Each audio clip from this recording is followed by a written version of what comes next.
Good afternoon. Welcome, and I'm calling to order the July 13th, 2013 City Council meeting. Will you please join me in the Pledge of Allegiance? I pledge allegiance to the flag of the United States of America and to the republic for which it stands, one nation, under God, indivisible, with liberty and justice for all. Thank you. Would you please call the roll? Councilmember Francisco. Here. Hotchkiss. Here. House. Here. Murillo. Here. Rouse. Here. White. Here. Mayor Schneider. Here. We're going to do public comment first. There's a question about an item on the agenda we need to wait a couple minutes for, so we'll just go to public comment and then do the changes to the agenda after that. So with that, we'll have 2 minutes here at the podium. We'll start with Wayne Scholes, to be followed by Kenneth Locke. Hi, my name is Wayne Scholes, and I think everybody knows that I'm running for mayor of Santa Barbara. And today I want to talk about the role that the media has to play in the election of public officials. If the media prints something that's not correct, it's kind of hard to get the public to get that out of their mind. And we have a short election schedule here in Santa Barbara, and I'm here to appeal to everybody in the media. Please do your homework if you're going to make statements about any candidate. Unfortunately, I was the first and hopefully the last one that had something printed about me that was completely false, and it was in last week's or this week's Santa Barbara Independent, and it was an article by Nick Welch. And I've spoken to Nick, and he's already apologized. He told me he didn't do his research on it. And the statement that is false, it says that when I was arrested by the chief of police, and he doesn't have this in the article, but I was arrested on false charges, and I proved it. He says that I secured a hung jury verdict. I think everybody knows that's not the truth. I was found 100% innocent of every single charge brought against me by the chief of police and the district attorney's office, and it was the chief of the police who the jury had a hard time believing. So there's going to be a retraction in the Independent this next week. But if somebody doesn't read it, they may assume that, well, possibly the jury thought, half of them thought he was guilty and half of them thought he was innocent. Though that's why it's real important that if you are in the media, whether you're in print or you're on television or you're on the radio, that you do your background and you research it. If not, I think every single candidate should come up here and use this venue to expose sloppy journalism. Thank you. Kenneth Locke will be followed by Josiah Jenkins.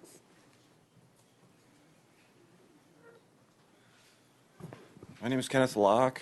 I have a page on my website called Tennis and Mind Body Medicine. And I'm making a little push with it. I've sent some tweets out there on Twitter. And I'm going to use the example of there's an institute at Harvard named by Herbert Benson runs it, and what I'm bringing to focus here is the idea that when it comes to the mind body, they don't have a model in relation to an athlete that they use as say an example of somebody who is both mentally and physically healthy, and it's just kind of funny that they don't. And there's probably a few reasons for it, but probably one of them is that, kind of like politically correct type of situation, and not to be offensive to anybody or to everybody. But it turns out that the likes of, I use the example of Roger Federer, because he's kind of like the most popular tennis player. And the idea that, I'm sorry to say that Roger actually suffers from both mental and physical illness based on the fact that his relationship is based on competition, and I'm going to be getting into explaining the very nature of that connection, and that's based on my ability to actually rise above competition and understand how it does cause that, and then I'll be getting into kind of explaining it. And it actually requires somebody actually to be healed, and then with that healing, then they actually are made aware, and then with that awareness, then they'll have knowledge in relation to being able to heal other people. So I'm hopeful that this next stage that I've been talking about for a while actually does come to fruition. And It just requires, I just have to lay it all out. I just want to share that with you. Thank you. Josiah Jenkins will be followed by Richard Johns, or El Presidente. Hello. Josiah Jenkins, El Presidente of Fiesta. I welcome you all here. Well, obviously, in front of me, you have one of your resident cowboys, Mr. Frank Hodgkiss. We appreciate your great participation in Fiesta. We had a good year this year. Obviously, one of the lowlights you may become the joke of, but in light of it, I've gone off the horse. Mother went off Parma Park here not too long ago, and give you a memory of a good Fiesta. 89 years strong. Here's your own belt buckle and belt for Fiesta memory. Frank Hodgkiss, thank you for your good support. Thank you very much. Forgive me if I don't come down to get it right now. You can wheel fast. Thanks. Anyways, appreciate the city's support on everything, and I look forward to another good year next year. Thanks, Josiah. Thank you. I think you've earned that souvenir quite well. Richard Johns will be followed by Ron Cuff.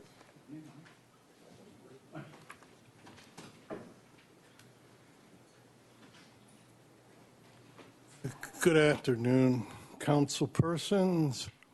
My name is Dr. Robert L. Johns, PhD psychologist, and I'm here because the city is thinking about an injunction and a gang injunction, and I'm saying I'm opposed to a gang injunction. However, I think that there are other aspects that we need to kind of look at. The downtown public drunkenness, I think that's a group that needs to be taken a look at. Also, the skateboard gang, the skateboard culture. I'm sorry to say gang, skateboard culture. Now, both of these groups heavily are into drugs. The teenagers in the skateboard culture, drugs are being sold to them, and you know, the persons running this group refer to these guys as the shenanigans, fun-loving shenanigans. They never refer to the heavy use of drugs. And I heard a chief give his crime statistics. He mentioned nothing about he mentioned nothing about the downtown public drunkenness. And he mentioned nothing about the skateboard culture. And this is, you know, it's sort of, you know, I'm itching to wonder and find out why. Why is this, you know, if we're going to have a gang injunction, then we need to have a public drunkenness injunction and a skateboard injunction. And you have to be careful of this Parks and Recreation Commission because they need to be observed. That's all I'm going to say about that. But we'll have a gang injunction. No, but all three of these ought to be an injunction on all three of them. I know there are reasons why not. Wind up, but please. Thank you. Thank you. Ron Cuff will be followed by Janet Rouse. And Mr. Rouse, you need to say something? Go right ahead. Thank you, Madam Mayor. Yes, I'm going to, I'm familiar with the presenter, and actually I'm married to one, which is probably the greatest conflict of them all, so I'll be stepping down. Okay. See you in 4 minutes. Okay. Good afternoon, Mayor Hello. Schneider and Council. My name is Ron Cuff. I'm co-founder of Safe Launch, and Janet will be talking right after me. She's the other co-founder. Councilman Hotchkiss, I fly airplanes because it's a lot safer than riding horses. And that's really the genesis for the name Safe Launch. What we're about is launching our kids safely into adulthood without acquiring the really incurable disease of addiction. And 90% of the kids that we, or I should say 90% of the people who have addiction acquired that addiction when they were very young, usually 12, 13 years old. Average age of first exposure is 12 years now. And as a pilot, I concern myself quite a bit with the forecast, with the weather. And right now we're in the fog of addiction. If we were landing on 15 left in Santa Barbara from the south, we'd come in over the pier and we'd follow the freeway to 15 left. If the ceiling is below 1,000 feet, we wouldn't be able to do that. And right now, during our presentation, we'll lose 6 people to overdose in the United States, just during the 2-minute presentation that we're giving. So our sole focus and our sole function at Safe Launch is to prevent or delay first exposure for as long as possible. And my forecast for the future, when we're done, is that all of us in Santa Barbara will be able to walk down State Street and not see the evidence of addiction, as the gentleman before us was mentioning. We'll be able to take our kids to the park and not see evidence of addiction. It's a horrible disease, and we want to stop it before it starts. Janet? Janet Rouse? I've been aptly introduced already, so I would just like to share that we are here to present the Safe Launch solution to the disposable single-use plastic bag problem that we have in our community and that's being discussed all over the country. And so in the back of the room, we've got some cards for people who might want to see this and learn a little bit more. And then I will just hold up our bag. So it's a cotton bag that you're going to see on the video.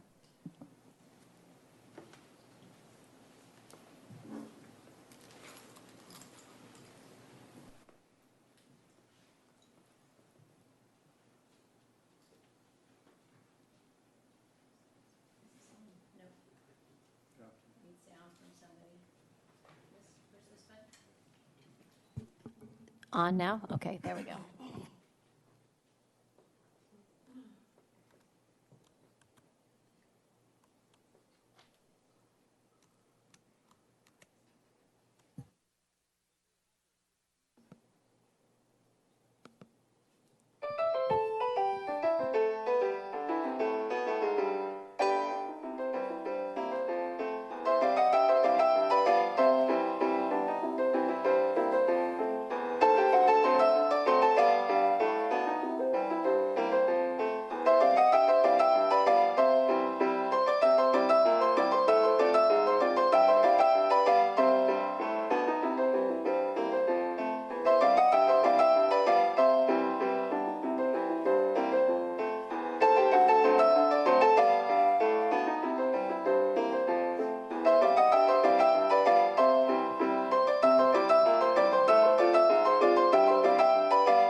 Thank you. Our teens at Santa Barbara Teen News Network helped make that video. And we're going to be at Lazy Acres this Saturday at 10 o'clock signing people up for this free service that is open to everybody in Santa Barbara. Thank you very much. Thank you. Okay, that concludes public comment. And so are there any changes to the agenda? Yes, there's one, Madam Mayor. We're going to remove item number 17. We had an issue with the gas company come up at the last minute, and we'll bring that back in September. Item 17. 17. Okay, so we will just remove that from the agenda, and less time for people in the room to wait for another item on the agenda, which is good. Okay, consent calendar. You have some items to read. Item 2, adoption of ordinance for a tournament agreement with H. Oliver Dixon and Montecito Bank and Trust for an airport property, recommending that council adopt by reading of title only. An ordinance of the Council of the City of Santa Barbara approving an attornment agreement between the City of Santa Barbara, H. Oliver Dixon, and Montecito Bank and Trust for use of a vehicle parking lot at the Santa Barbara Municipal Airport. Item 3, adoption of ordinance for 50-year ground lease with Santa Barbara Children's Museum, recommending that council adopt by reading of title only. An ordinance of the Council of the City of Santa Barbara approving and authorizing the city administrator to execute a 50-year ground lease with Santa Barbara Children's Museum on city-owned property located at 125 State Street. Item 4, acceptance of street easement at 901 East Cabrillo Boulevard, recommending that council adopt by reading of title only a resolution of the Council of the City of Santa Barbara accepting a street easement deed for sidewalk and street purposes on portions of that certain property commonly known as 901 East Cabrillo Boulevard, authorizing the Public Works Director to execute the same and causing the recordation by the city clerk of said easement in the official records of the county recorder. And item 12, Clean Beaches Grant Initiative application, recommending that council adopt by reading of title only a resolution of the Council of the City of Santa Barbara rescinding resolution number 13033, authorizing and designating the Public Works Director to enter into and execute an agreement with the State of California, including any amendments thereto, and confirming the city's intent to fund the operation and maintenance costs of the wastewater main rehabilitation project for a minimum of 20 years. Thank you. Without further objection, we'll waive further reading. Mr. White? Thank you, Madam Mayor. On item 2, Mr. Dixon is a client of mine, so I will need to recuse myself from that item. Okay. So can we have a motion for item number 2? Move item 2. Is there a second? Second. Moved and seconded. All in favor? Aye. And one abstention? And I'll abstain, One yes. abstention. Any other items to take off consent, or is there a motion to approve the balance of the consent calendar? There is, Madam Mayor. Okay. Is there a second? Second. Moved and seconded. All in favor? Aye. Okay. On to report from the Finance Committee. Mr. Francisco. Thank you, Madam Mayor. The Finance Committee met today and heard the year-end results, and also we recommended that the full council adopt adjustments to the budget. Which we're about to hear now on item number 18. Interim financial statements for the fiscal year ended June 30, 2013. Thank you. Mr. Samario. Thank you, Madam Mayor, members of council. Bob Samario, Finance Director. We're here to present the fourth quarter financial review. As you know, we come to the full council and city and the Finance Committee every quarter to present the status of our revenues and expenditures in relation to budget. We are now at the end of the year, so it's not so much trying to project where we're going to be. It's for just giving you our results for the year. I will tell you that we are still making adjustments to these numbers as we prepare for our year-end audit and our CAFR preparation. So these numbers are subject to change, but I think for the most part, particularly in the general fund, you'll find that they are close to being final numbers, so they'll give you a pretty good sense of where we're at so far. So we'll start with general fund revenues. You can see at the bottom right, the bottom line. We expect to end the year, this year, in our taxes category, about $1.6 million over budget. A large portion of that comes from our sales taxes and property taxes. We do have some variances also in the business licenses category. Most of this variance we factored into when we developed the current year budget, fiscal year 2014, so we knew this was coming. But it is still good news in relation to what we thought we were going to be when we put the 2013 budget together about a year and a half ago. On the other revenues, you can see we are also over budget on most categories. There's a couple that we came under, like fines and forfeitures, $121,000, use some money in property, but for the most part, you can see we're over. I do want to point out one in particular, the second to the last item, which is intergovernmental revenues. You can see that the fourth column over, we're almost $425,000 over budget. And this was the result of the fire department responding to mutual aid calls, and we'll see a corresponding increase in costs that we're going to want to adjust for overtime. And then fees and service charges, again, positive variance at the very bottom, $591,000. A large portion of that came from the Parks and Recreation Department. They had a very, very good year this year. In fact, they had one last year, but this exceeded their expectations. Most of that was, as I said, built into the next year's budget, but still good news for this year. And then interfund charges toward the bottom, $150,000. Most of that came from our city attorney's office, who normally doesn't generate revenues, but they do charge for their services. In this case, as a successor agency of the RDA, and so that reflects those revenues that were largely unbudgeted. In total, you can see the far right that we expect to end the year so far, and this number could change, as I said. And if it does change, my guess is it's going to be better than worse.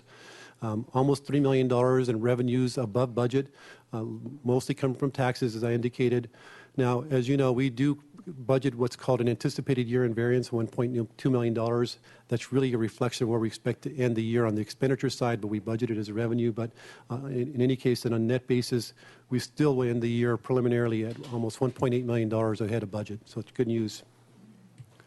On the expenditure side, the way this schedule works is we have our year-to-date budget during the year. That represents whether it's a mid-year, half the year, or three-quarters of the year. In this case, it matches the adjusted annual budget to the left because now we're talking about the full year. Next to that are the actual results so far. And you could see that at this point in time, the very bottom, we're expecting to be under budget by $1.8 million. That's better than we typically see at the end of the year. As I mentioned, the $1.2 million anticipated year variance is typically what we will see in expenditure savings, and this year we have a higher than normal savings of $1.8 million. I wanted to point out the city attorney's office, they're slightly over budget. This is largely due to the fact that we had some vacation cash outs that were unbudgeted during the year. So that was about $28,000 that caused them to go over budget. We are proposing an adjustment to increase those appropriations, which will be funded from additional revenues that I just mentioned from the city attorney's office from charges to the successor agency. In the fire department, I talked about the fact that we had additional mutual aid revenues, but that was, of course, related to additional overtime costs. You can see they're over budget by $311,000. So one of the adjustments that is in your packet is to increase appropriations to cover this overtime cost funded from additional revenues related to mutual aid. We point out Parks and Recreation, even though they're under budget by $2,700, if you include encumbrances, they're actually $87,000. So one of our adjustments is to increase the appropriations to cover this overage. As I mentioned just a moment ago, they're about $340,000 over budget on the revenue side, so they have sufficient revenues to cover this smaller cost increase. And they are related. And then lastly, community development, substantial savings in their budget by almost $757,000. About $400,000 relates to salaries and benefits, vacancies, and the like. But it also has to do with the fact that about third quarter, when they were thinking their revenues weren't going to meet budget, they decided to curtail their costs, and so that generated more savings. Fortunately, their revenues did come in at budgeted almost exactly, so the savings is just going to accrue to the bottom line to the general fund. Enterprise funds, this schedule is organized in the same way. It just shows for each fund both revenues and expenditures. Here's the year-to-date budget, which is a total budget, their actual results, and the variances. Water fund, $2.5 million over budget on revenues. Really a dry year in this past year, which meant water sales were well above what they expected. Also, they had savings of about $4.2 million, which is pretty extraordinary. We still have some remaining adjustments to do as part of their year-end, which will drop that to about $3.6 million, but still a good savings. And it was just, a number of items that came in under budget unexpectedly.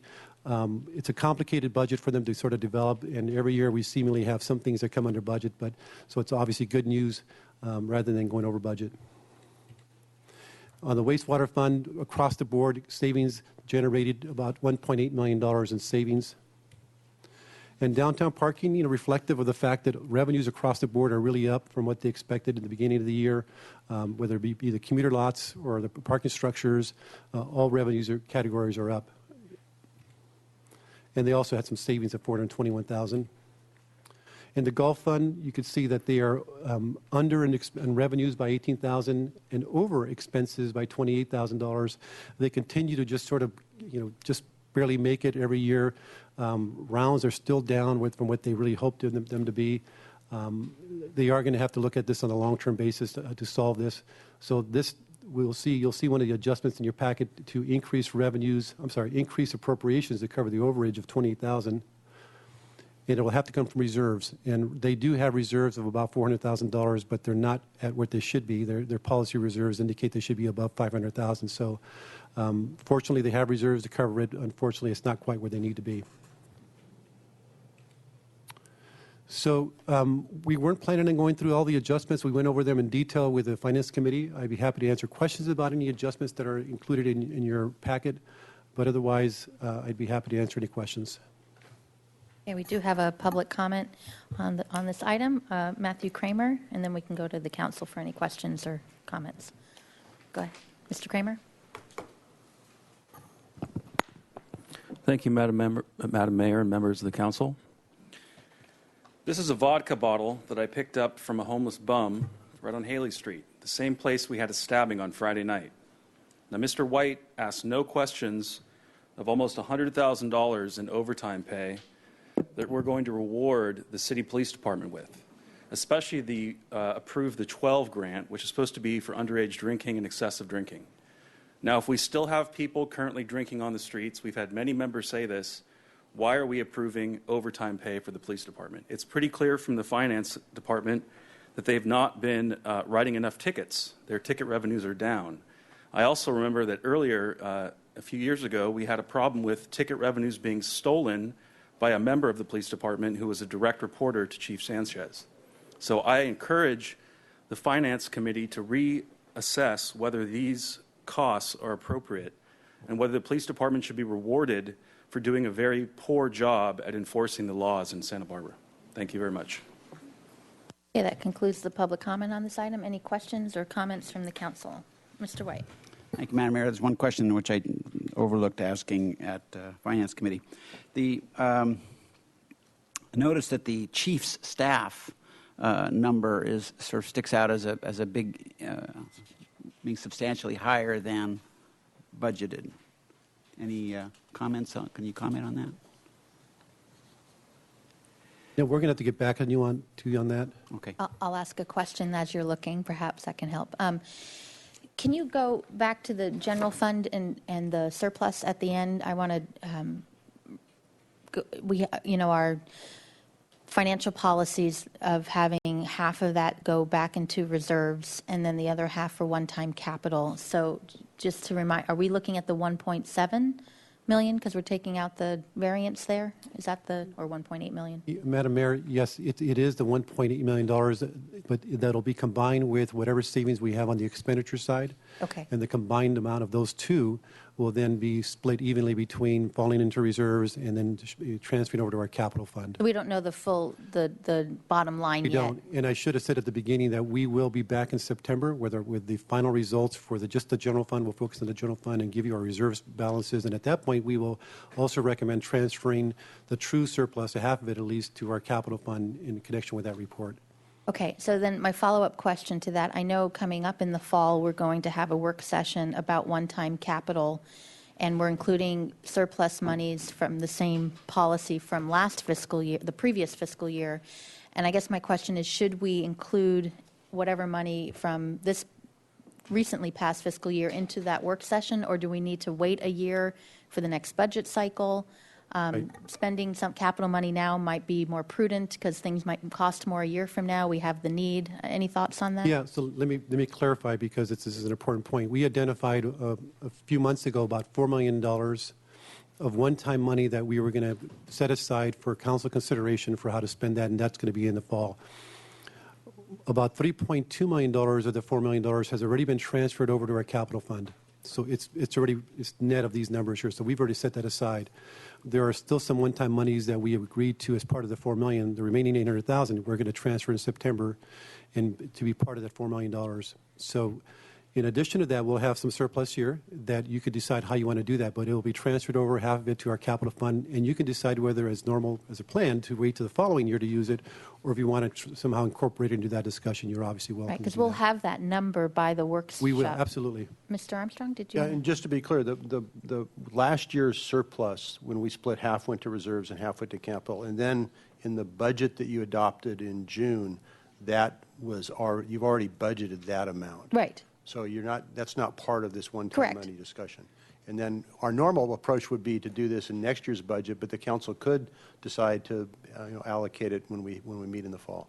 Well, I don't have an answer to that today, but it just occurred to me, given that we have some unusual one-time money, we're going to have a special work session. There's probably more need than funding available, and this might be another source that we may want to tap into, or just to have that as an option. So perhaps as you're going through finalizing the numbers and we get ready for the workshop, just to keep that in mind. So that would be, okay. And if I could add, we'll know the number in September before the workshop, so at that point, you can let us know or to give us direction to include any additional surplus in addition to the $4 million in that discussion. That'll follow that. Great, okay. Ms. Murillo? Thank you, Madam Mayor. This is good news, and I think I've teased you before, Mr. Samario, about being conservative with the revenue projections, and a little more serious today in urging us to be more realistic about our revenues, and as the mayor, I think, is alluding to, that our libraries need money, our parks maintenance is a big issue, our recreation programs for our youth and children and families and seniors, very important. And our service employees have been furloughed for the last couple of years. So I understand the need for boosting our reserves, but we do have expenses in the general fund arena. So I'd like to say that. And then in just a quick, gentle, I think, remark about the public comment that calling our homeless neighbors bums is not, it's not promoting goodwill, I think. And if we're in this room, in these chambers, as representatives of this city and everyone who lives in it, that we should have some respect for everyone. Thank you, Madam Mayor. Thank you. Mr. Rouse? Thank you, Madam Mayor. Mr. Samario, in the Water and Wastewater Operations Fund at the expense side, in both those cases, we're obviously going through rate changes as of July 1. And the capital outlay transfers in both of them. Now, how does that relate, or does that relate to the CIP as we look at our out years going into what are going to be tremendous amounts of capital investment in both those operations? Can you relate that for the public? Sure. So, Madam Mayor, Councilmember Rouse, the fact that if you look at the water fund, which, so we can get to it real quickly, these two amounts, as I mentioned, we're going to lower the variance by about $600,000. So it still means we're going to have about $6 million that's going to fall to the bottom line in the water fund at least, and to add to the reserve balances. They're already above the reserve policy, so this money will be available for additional capital. And they have big capital needs. They've been saving money up already, and they have about $10 million right now. So this will add to that. So my guess is that those monies will be programmed in the next 3 years, for sure the next 4. So it's good news in this sense because they don't have to adjust rates even more to fund capital. This is going to be falling to reserves just because it's a bit of a windfall in a sense. So it does help their capital program very directly. We'll have to remember that when we have next year's water rate discussion, for sure. Let's not forget that extra money. That's significant. There was a question, I don't know if you have it or you need to come back at a later time. Okay, Mr. Weiss. Mr. House? Maybe I missed it. You may have addressed it on the parking fund. I'm reading there that that they came in $420,000 less than what we. I mean, there's that much more revenue, if you will. I'm reading it correctly, right? Yes. Under expenses. Yeah, in the sense that whatever variances that are favorable at the end of the year, whether it's revenues or expenditures, are going to fall to the bottom line and add to the reserve balances. So in the case of the downtown parking fund, they're going to add almost $1.5 million to the reserve balances at the end of the day. All right, great. Budget, yeah. That's really good news. I mean, we're going to that would be available for some of that expected long-term maintenance that we need, and that we're not going to have the redevelopment agency to assist us with that kind of thing, right? Right. And I need to correct what I just said. So this is a variance from budget, right? Right. But they had adopted a budget that called for the use of some reserves. So this is just in relation to what their plan was. Oh, I the see. way I would look to what's going to fall to the bottom line is the difference between their actual revenues and their actual expenses. So here it's about $700,000, a little bit more. Right. That's what's going to fall to the bottom line. They just had a variance in relation to budget, that's more than that. So about 700,000 going, adding to reserves out of this year's budget? Yes. And it stays with the downtown parking lot? It does. Thank you. Okay. Any other questions, or is there a motion for the item? Move approval, Madam Mayor. Second. Moved and seconded. All in favor? Aye. Aye. Great. Thank you very much. Okay. Good report. Good news, actually. Item 19. Urban Forest Management Plan Status Report. Great. Ms. Zachary.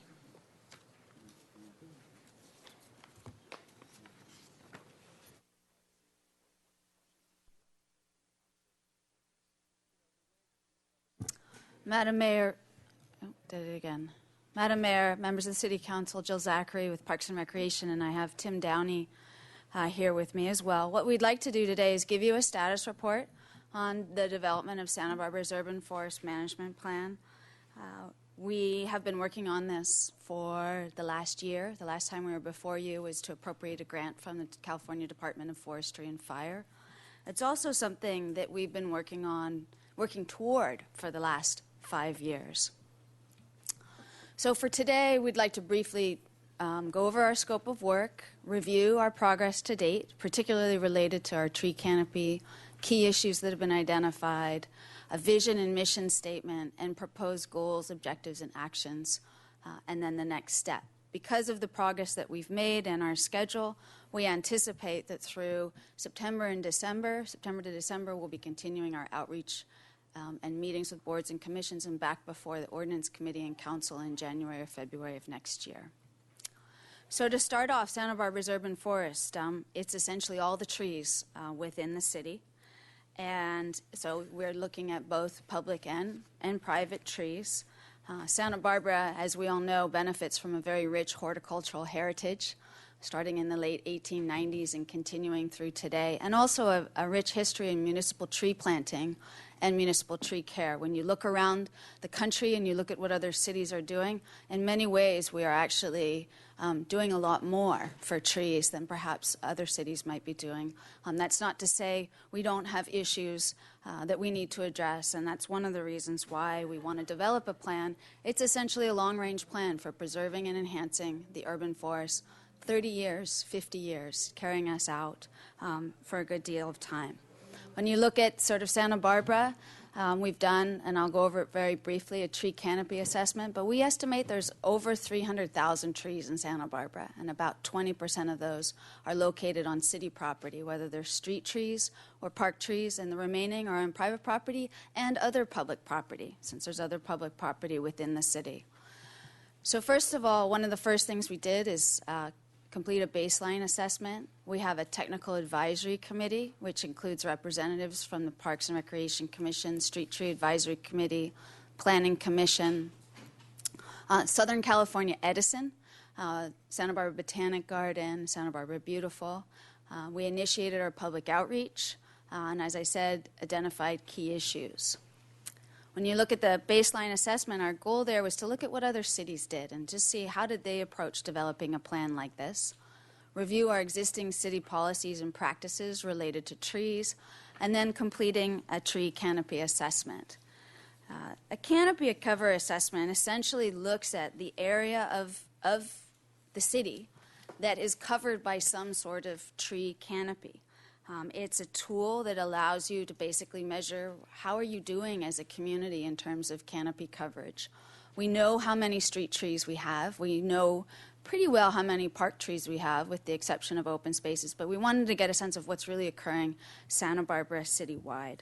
It's also a useful tool because you can identify areas of the city where you might have less canopy cover, and you might want to promote that kind of canopy cover. So what we found when we completed this assessment and essentially digitized all the individual and continuous canopy throughout the city is that Santa Barbara's canopy, so over 25% of the city, is covered by some sort of canopy. When you look at residential areas, almost 28% of all residential areas have some sort of canopy. Parks and Recreation, just over 23%. And then as it drops off, as one might imagine, in office areas or industrial areas. One of the key aspects of initiating this work effort was community meetings. We also conducted a tree survey. We wanted to find out from residents, from people in Santa Barbara, what their key issues were about trees. We wanted to find out what they thought the city could do more. We also wanted to find out what they might want to do to contribute to advancing our urban forest management goals. We also went to boards and commissions. In addition to council, we have 6 boards and commissions that have some sort of decision-making involvement when it comes to trees within the city. And they're listed on the slide that you have. Out of that work effort, and the first attachment to the staff report for today includes a lot more detail, we identified a range of key issues.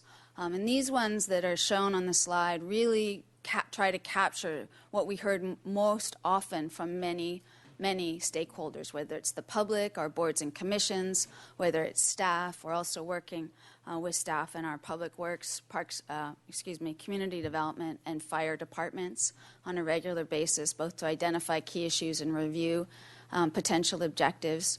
Increased tree maintenance, infrastructure conflict, whether it's from trees that are now too large for the planting spaces or infrastructure has grown up around trees and we need to identify solutions. Planting more trees. We have almost 8,000 empty street tree wells within the city.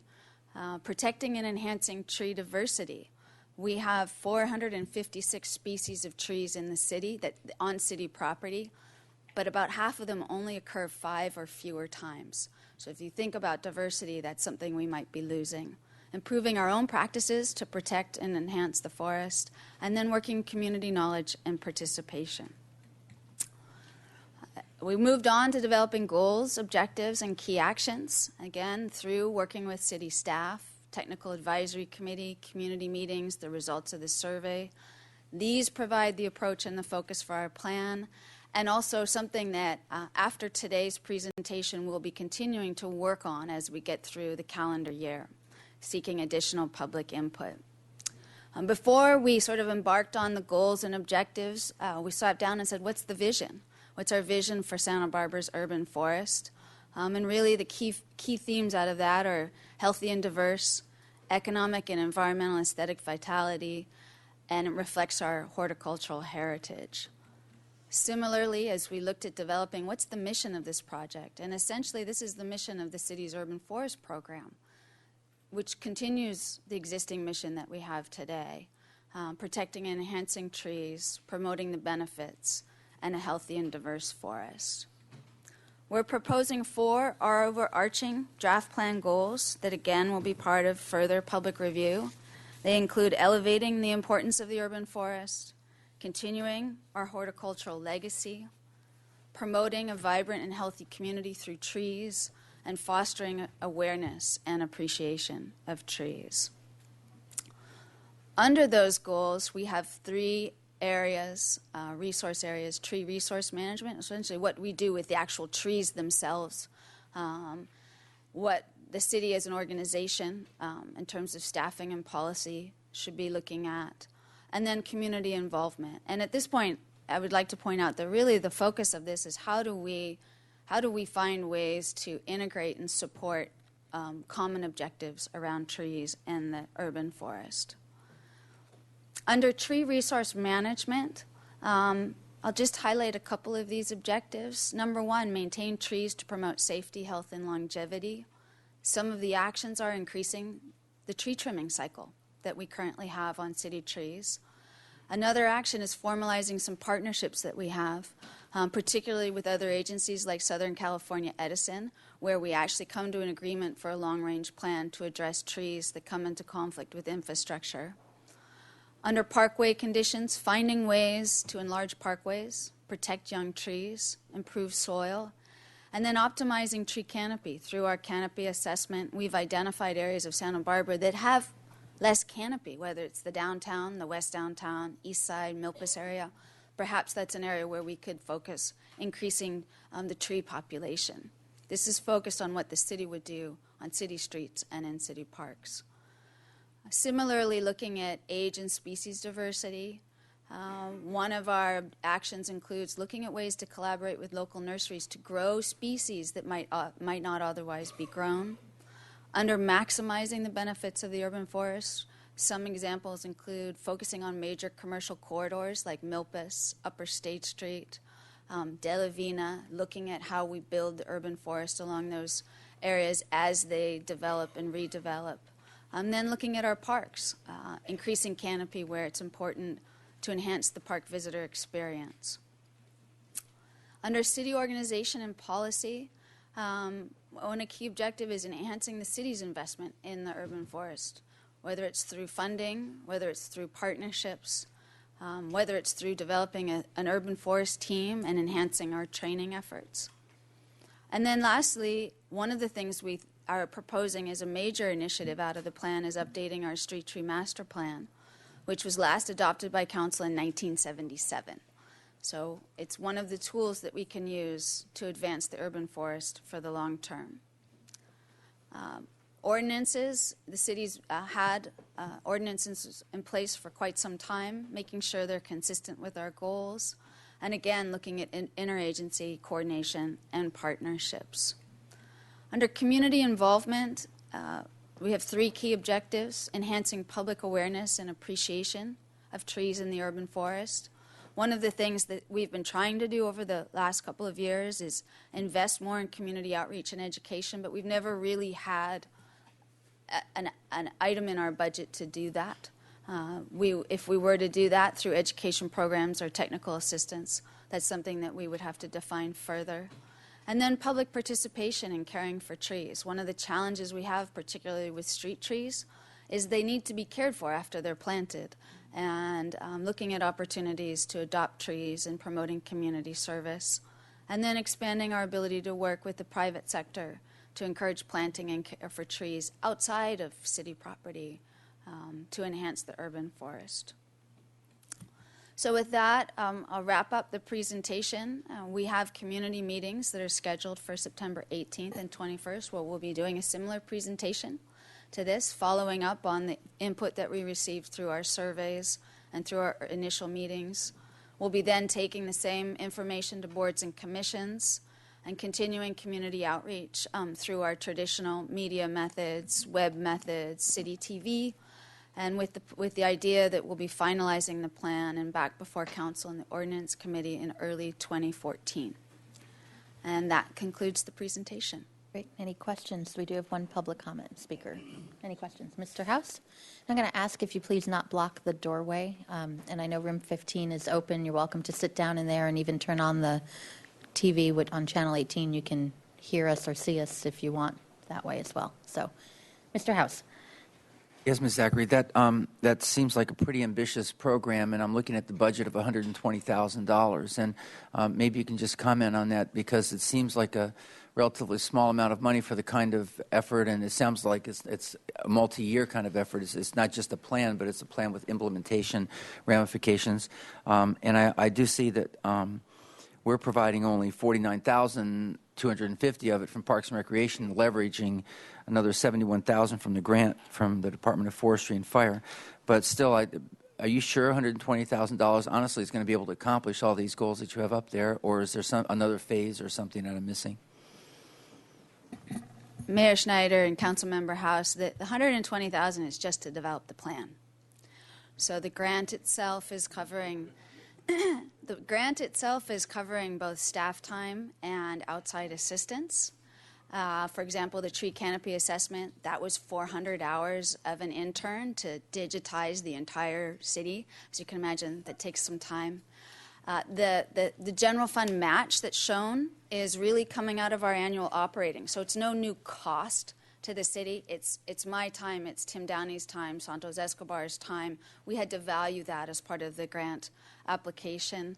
When we put together the implementation portion of the plan, we will be putting together potential cost scenarios to implement aspects of the plan. Some of them will be done as part of our annual operating efforts as part of the department, because staff will be assigned to it in addition to our other duties. Others may incur a new cost. we will always be looking for outside funding sources. I don't know how much bond money is left at the state level, but we've been fortunate to receive a number of forestry grants. If there's grant funds for education and outreach, we will certainly be going after them and trying to secure them. I mean, I honestly didn't anticipate that all the things you had referenced would be done for $120,000. But even the plan itself, it seems pretty ambitious just to put the plan together. Last thing though on that is then you're going to be getting back a list of a menu of the costs, and a question for like trees. Are they considered capital? Would it be part of our capital budget, or is all an operating budget? Mayor Schneider and Councilmember House, one of the key issues that's been raised over and over and over again through this process is the value that trees provide and what they're worth in a monetary standpoint. We've always funded our maintenance and planting program through the annual operating budget, whether it's street trees or park trees. But we also have through our street tree inventory where we've actually come up with the actual value of the tree. And one of the things we'll be looking more closely at is, can we develop some sort of resource capital calculator that allows both the city and individuals to calculate what's the value of a tree and what's the value of a tree I plant today, whether it has to do with the property that the tree is on, whether it has to do with shading the sidewalk. That's something that we want to be able to work on and bring back as a discussion item. Well, I would really be interested to hear when you come back and present after you do your plan a consideration of whether trees really aren't part of the infrastructure of the city and they shouldn't be part of our 6-year capital program, and that the operating part of it, the cost of your time and the time for educational efforts would be operating funds. That would really relieve a bit of a burden from the operating funding for the Parks and Recreation Department and put the capital costs where they might appropriately be. But just a suggestion. Mr. Rouse? Thank you, Madam Mayor. Ms. Zachary, in the planning part of the tree plan, it may say it's somewhere in the staff report, I'm not sure, but we talk about tree species, invasive species, desirable, non-desirable. Certainly we've done a fair amount of ornamentals, even within the parkway zone and whatnot, that have then further on down the road become either destructive, undesirable.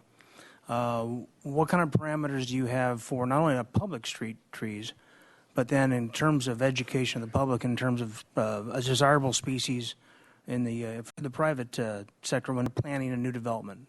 Is that something that's going to be part of this plan? Madam Mayor and Councilmember Rouse, I will start the answer, and perhaps if Mr. Downey wants to add anything. One of the objectives that we do have is to update our street tree master plan. And do that in concert with looking at infrastructure constraints that exist, whether it's overhead utilities, whether it has to do with hardscape.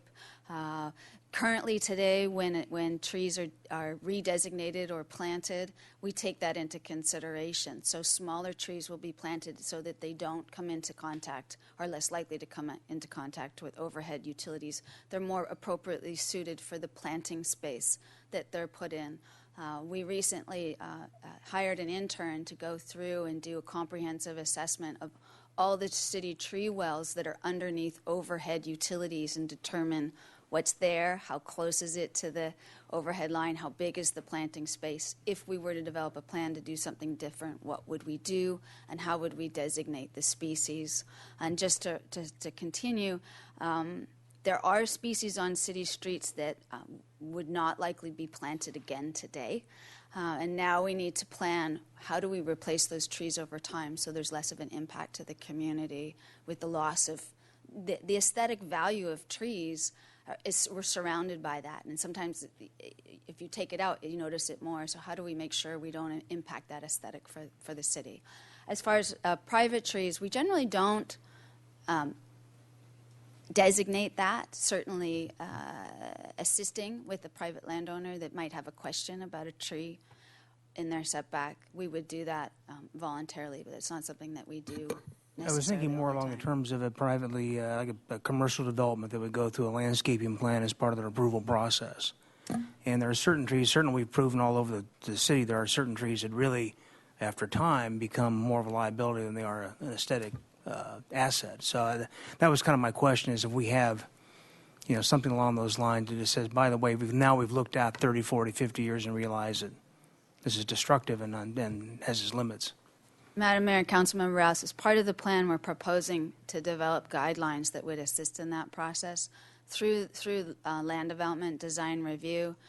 Often, Tim Downey's asked for advice or opinions or review, particularly if it relates to interaction with city infrastructure. We would be looking at that. And one of the other key issues that has been identified is when private trees actually impact public infrastructure, and how do we find a way to reduce that over time. It'll take 30, 40, 50 years. It's not going to change overnight. Ms. Murillo? Thank you, Madam Mayor. This is a question for Mr. Downey. Do we get complaints about how the utility companies trim the trees? They kind of trim around the utility lines and the cables, and so that you've got this funny-looking tree. I guess the tree survives it fine, right? Mayor Schneider, Commissioner, Council Member Murillo, excuse me. Southern California Edison, and as well as all of the public utilities, have a mandate by the California Public Utilities Commission to maintain the safety of their lines. Southern California Edison does that by pruning trees away from their high voltage lines. They have depending on the voltage, they have a certain number of feet they have to keep the trees away from those lines. That line in the sand is not always aesthetically pleasing or the best for the tree. I currently work with the vegetation manager with the Southern California Edison to make improvements to how those cuts are made on city trees, and that's also something that we discussed as an objective in the plan, to formalize agreements potentially with the utility companies when it relates to trees. So did you tell me, do people complain that they're unsightly? Madam Mayor and excuse me, Councilmember Murillo, yes, we do receive a lot of complaints about that. Oh no. Okay. And then I would like to, I'm not sure, is this the time to make a little comment, or Sure, we no? do have one public comment speaker, so if you want to hold off on the comments, and we'll just deal with questions right now, and then Thank I'll you. go back to you first. Why don't we just do that? Mr. Moldaver, come on up.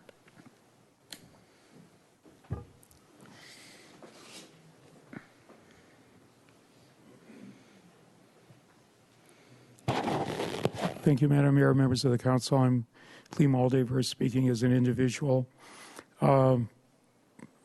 I see a lot of my friends in the audience from the realtors, and one of the things that we often hear about in professional conversation is curb appeal for neighborhoods, for streets, for individual properties.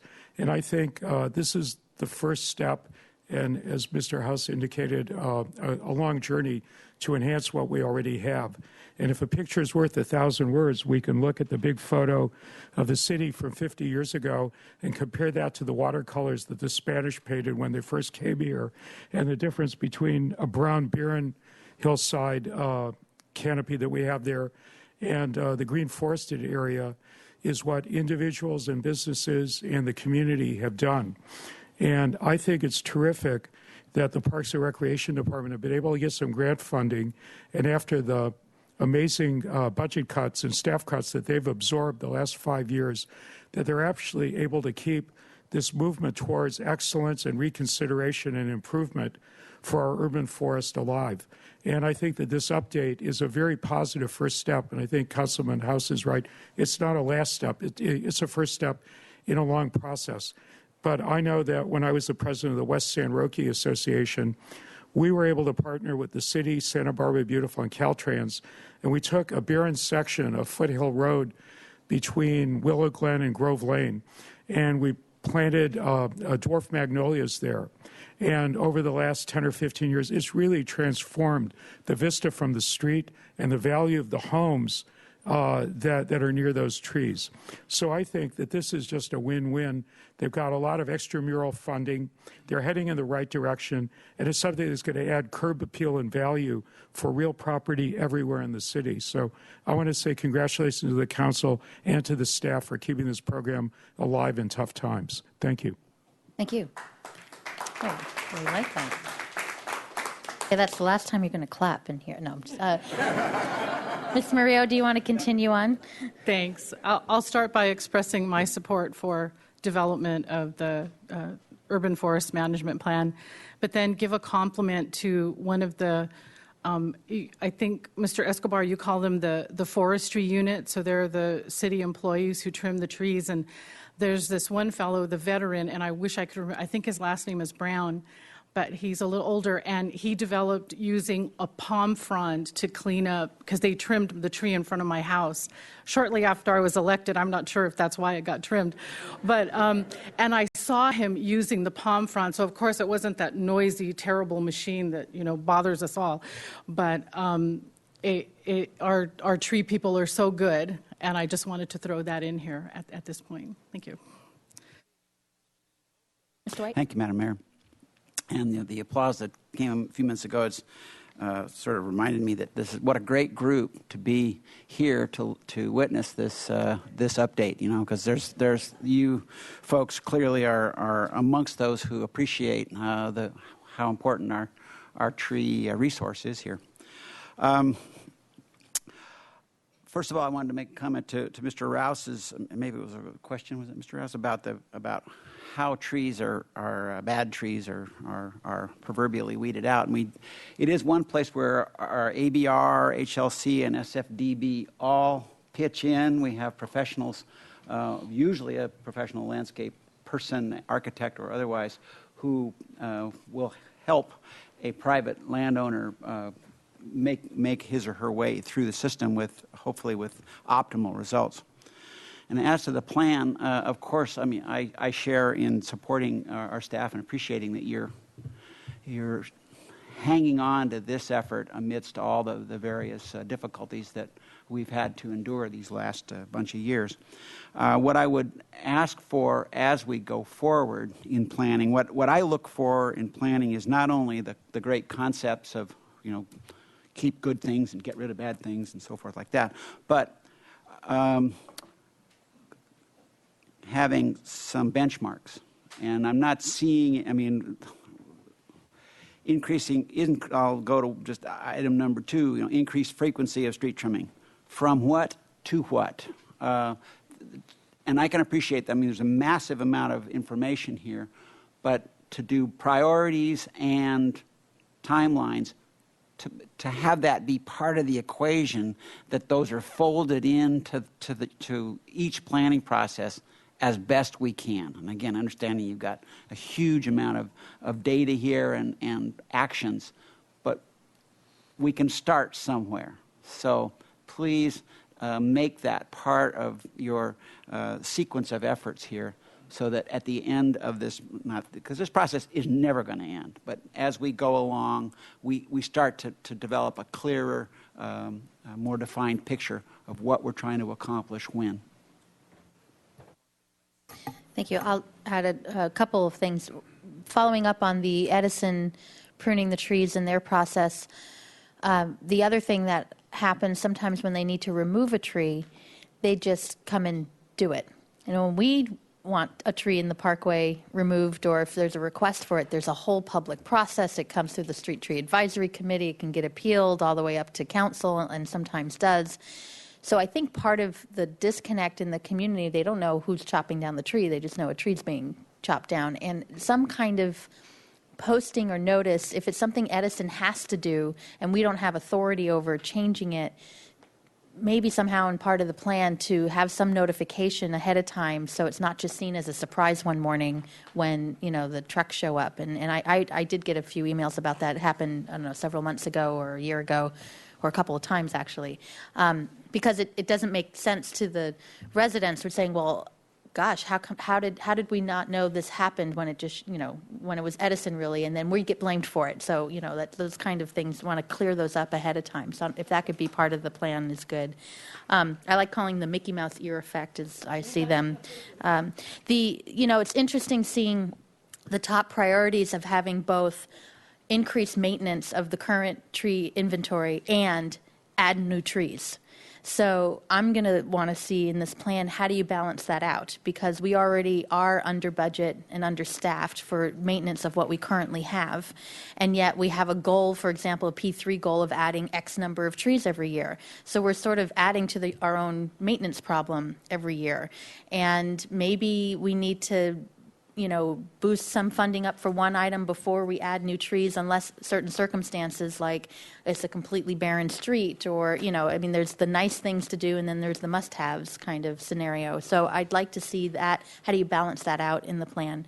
And then finally, this issue is coming up more and more. I see in Governing Magazine or League of Cities or National Cities, issues relate and comes up here in questions I get sometimes of what about fruit trees or things in the parkway. I mean, not just about trees, but gardens in the parkway. And the owners are saying, we'll maintain it. There was LA Times editorials about it recently in Los Angeles, and zoning officers saying, take down your eggplant. So that's not a tree. But, that issue, but it has come up here too of property owners wanting to plant a peach tree or a plum tree, and there's a maintenance issue. There's also a debris issue if it's not maintained correctly. So I don't know how much that's been talked about, but it's becoming more and more of a conversation in cities throughout the country, and I'm sure it'll happen here too. So those are the kind of things I know are coming up, and I do want to thank you for all this work. It's amazing. You just sort of sometimes take the urban forest for granted, and you don't realize how much work it really is to maintain it and keep it beautiful, and so this plan is going to be very important. Mr. House? Just asking a little bit about the coordination with our fire department, the wildland fire program that we have. It seems like there may be some relationship there. I know that they go down with some real diligence to keep the canopy right around the narrow roads we have in some of our hillside areas, clear and open. And it would seem like somehow some communication would be important there. And then lastly, and related to that, this is really for the largest part of this, if I understand, is in our public right-of-way. But I think the educational part for our community really goes into private property, and it's about really the whole urban forest outside of the city's jurisdiction. Am I correct in saying that? Is that accurate? Madam Mayor and Councilmember House, the focus on sort of community participation and involvement is twofold. Number one, involved in city tree resources, and then also what can we do to foster on private property the maintenance and management of tree resources, not from a voluntary standpoint, not necessarily from a different. Right, because we have the ability to make certain requirements in the front yard setbacks and on city property, but beyond that, it's up to the property owner. So there is a thrust and an interest in educating public, offering them opportunities to learn about how to care for the urban forest on their own private property as well, outside of those setbacks, right? That's correct. All right, that's really great. I just think this is really wonderful, and I know Santa Barbara Beautiful and other partners are going to be really happy to work with us on these things, and certainly they've really assisted us over the years in grant funding, and we want to keep them really close too. Thank you. Great. Thank you. So there's no action needed, it's just an informational report. Thank you very much for the information. And we'll move on now to item number 20. Zoning information report process. Thank you. Mr. Hotchkiss. Thank you, Madam Mayor. This is primarily brought at the instigation, rightfully so, of the Association of Realtors. I've been a member for 6 years now, and there's both a remote but real conflict of interest here. So in the interest of fairness, I have to recuse myself from this. Okay. Thank you. Adios. So let me set the stage here a little bit so you know what to expect. And first off, if anyone watching needs to buy or sell a house, you may want to come to City Hall right now because you're all here. My goodness. You'd know how to organize. This was something that Councilmember Francisco and I asked to put on the agenda. So we'll give some brief comments up front. There'll be a brief presentation from staff. We gave them the opportunity to give us some general information, and then we invited representatives from the Association of Realtors to have up to 15 minutes for a presentation.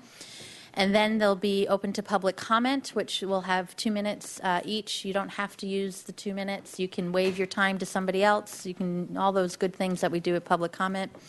And then the purpose of today is there's no actual decision today. We can't really do that with two members just asking to put something on. But if four or more of us want to give direction to do something at a future date with some direction, we can do that. I will say this is a zoning issue, so any amendments to the zoning ordinance does require a 5-vote majority to pass. So, and there's 6 of us up here, so you can do the math about how that works. But that's what today is about, and I'll just then now just lead into my own comments about bringing this on. I first off want to thank the Association of Realtors for their historical timeline and for the number of meetings we've had recently on this topic, and also thank staff. I mean, this has been something that has been a conversation for now over 4 years about what to do with zoning information reports, or ZIRs. And there are things in the code that are required, and so staff rightfully can't just change because they feel like it what's in the code.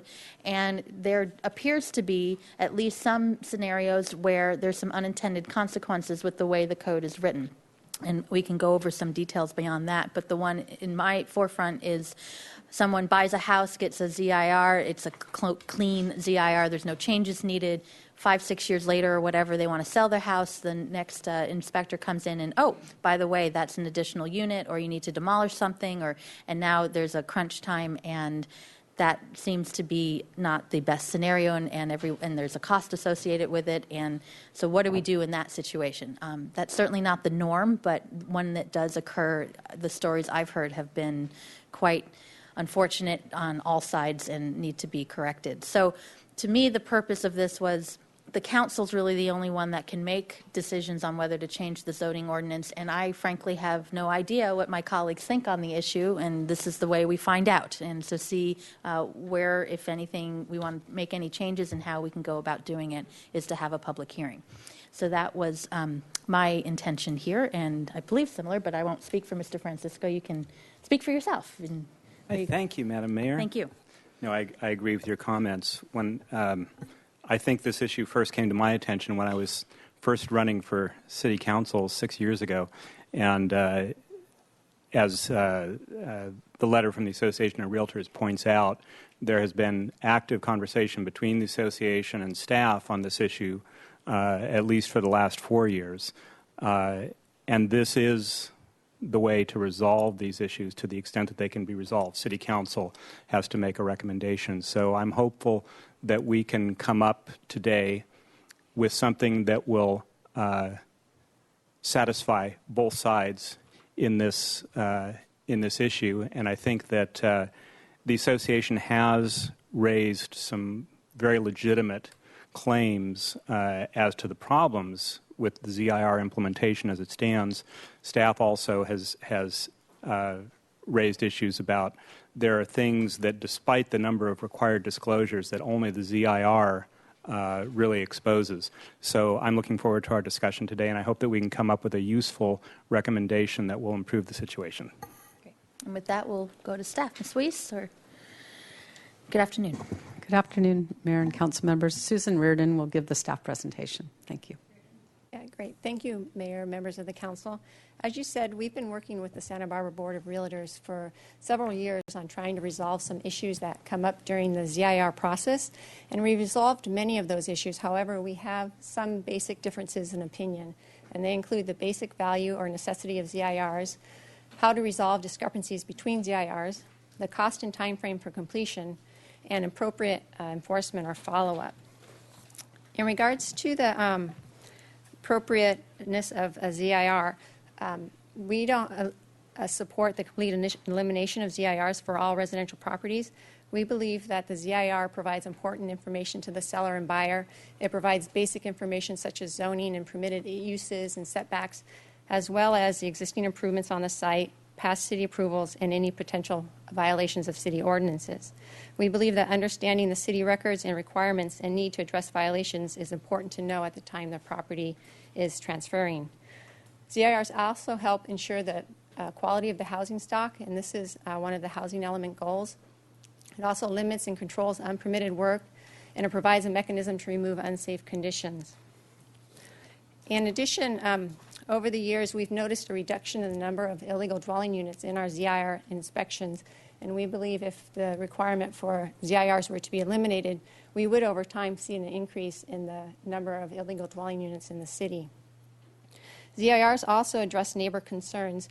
We've heard from neighbors in the past they're reluctant to complain on their neighbors, but they're happy when the city comes in, when the property changes hands, that we'll go in and investigate and, if necessary, start enforcement actions. We also believe that the other disclosures required don't provide the same level of information to potential buyers. To our knowledge, no city record check is required, and therefore we consider that ZIRs to be necessary to properly inform buyers of the city's position on existing improvements.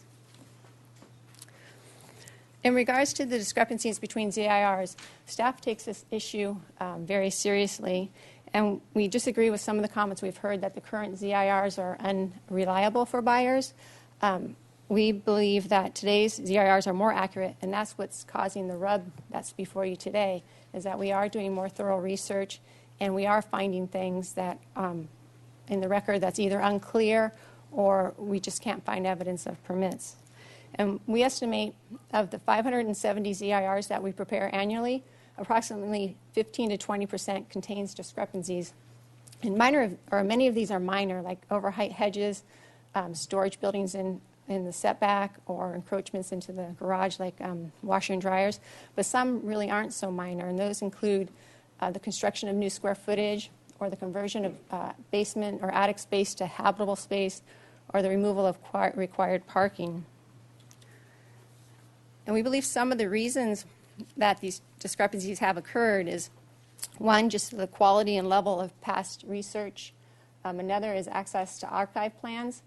Prior to 1996, we didn't have easy access to the archive plans. There was limited hours, and they were located off-site. In 96, we did move them on-site, and it was probably early 2000 when we started giving the directive to all the planners that were doing the ZIRs to actually pull the archive plans. So we've increased the level of research. In addition, we actually find some violations are actually new when they're stated they're not. And so when we find these discrepancies, we work with the agents and the owners to try to resolve the issues as best we can. Some of the ways we do this is we do additional research. We consult with the Sanborn maps. We look at historical research databases that we've done. We've asked property owners to go to the county and get the record of building assessment. So if we can try to establish when the improvement occurred, and it may have occurred at a time when it wasn't a current city requirement or we didn't need a building permit. So if we can find some credible evidence that improvement should be allowed to remain, we do sign it off. However, if not, if there's clearly a violation of the city codes have occurred, we don't have the authority right now just to write it off. So in those instances, we work with the property owner to streamline the process, and that means if they need a modification, we don't charge the double fee. We get them on the next available agenda that we can get them on. And during the plan check process and in the enforcement process, the enforcement officers work with the future property owner or the current property owner to try to work out a schedule for abatement that works for them too.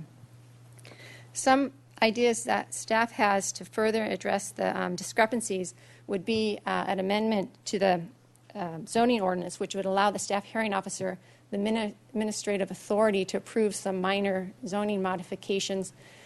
We would want to put some limits around them, maybe if where the record's unclear of when it occurred, or for improvements that have been there for years and years. We hear from property owners, well, that's always been there, and but then it encroaches into the setback, which is a zoning violation, which we just can't sign off.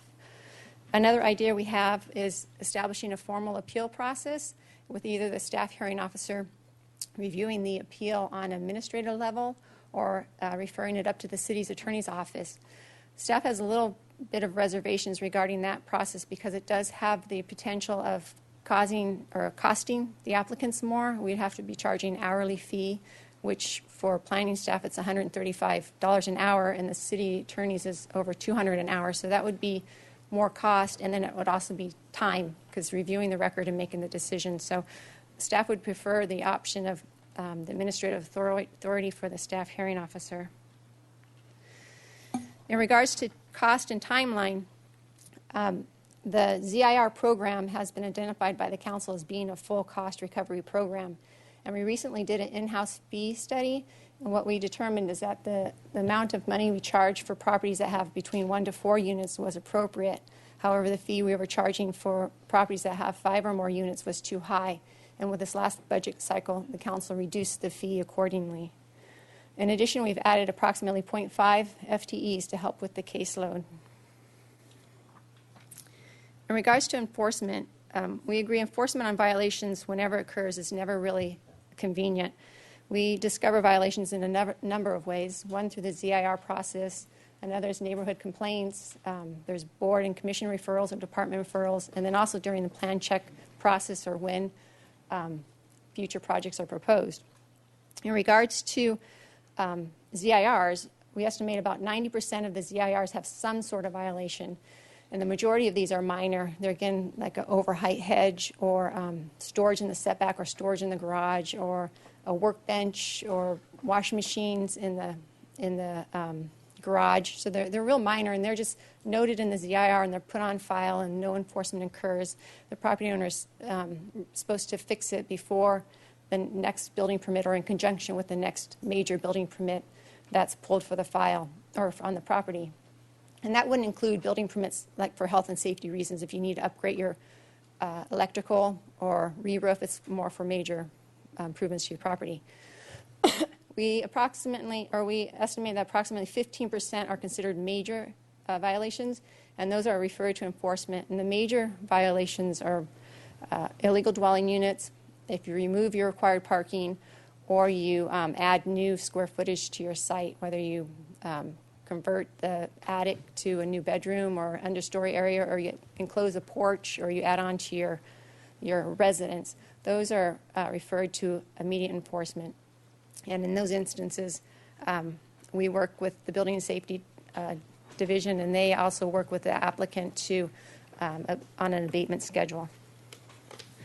So in conclusion, we believe that ZIRs are an important community benefit, and having them be prepared at the time the property transfers, we think that's appropriate versus later on in the process when the property is already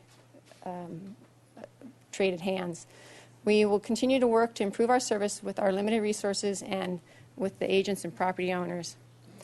And we agree it's one of the tough situations that I have as a supervisor is when there is discrepancies with ZIRs and how to deal with that, because I understand you have this information and now we're saying something different, and it's hard and it's difficult for all parties to try to find a solution, and we try to do the best that we have with the resources we have, and that's why we'd be in support of getting the staff hearing officer to be able to administratively approve some minor modifications to help resolve some of those issues.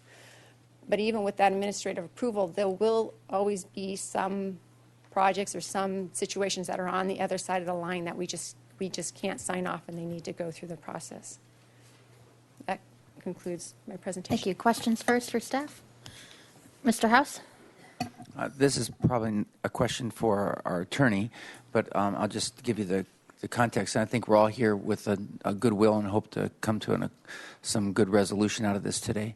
But the issue that you just raised is one that is really stuck in my craw, and I've met with some of the folks who are here today, and they've shown me anecdotes, and I'm sure we're going to hear quite a bit today of situations where an owner has actually purchased a home with a clean ZIR, and then when they go to sell it, something else pops up, and it's not a voluntary thing they get to go through the ZIR process. It's mandatory, and yet the city holds in the, quote, fine print the idea somehow that we deny any responsibility or liability for the accuracy of the report.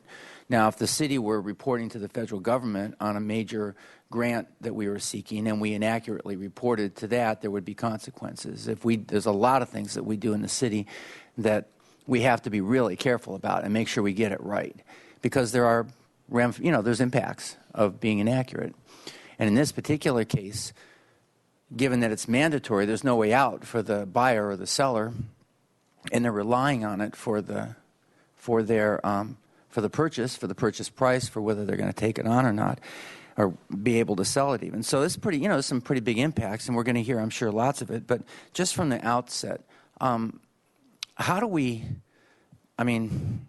why are we having this no responsibility or liability for the accuracy of the report? And where do we have the authority to just, by fiat, kind of say that on something that's mandatory, when in fact we are, in a sense, creating a liability for the city with our inaccuracy? And I'm just want to put that on the table, Mr. Wiley, maybe just to start with.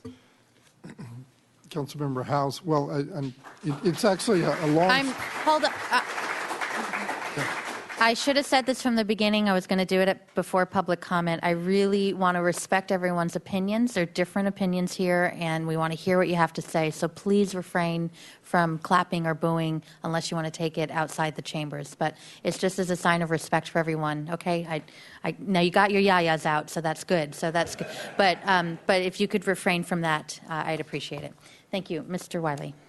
The answer to your question is a long legal explanation, and I'll try to keep it short, but it has to do with what's called sovereign immunity, which is a term meaning you can't just sue the government for acts of government. For example, recently I just read a case where the city council of Ventura was sued by a developer because the city council denied the developer's application. And the developer sued the individual council members and alleged that they were acting with malice and et cetera. And the court said no, under the Tort Claims Act, the Government Tort Claims Act, city council members and city staff members are immune from suit for discretionary decisions. And so that's the council was making a discretionary decision. When a building inspector, for example, on a building permit, inspects a property, and there's judgment calls, and there are things that a building inspector looks at in terms of uniform codes, and they actually can make mistakes.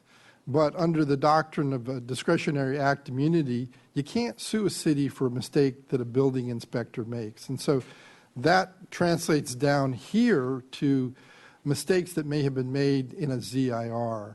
But I have to tell you, one of the problems we're dealing with here is that someone will say, I got this ZIR 10 years ago when I bought the home as a buyer. Now I'm selling it, and a new violation has come up.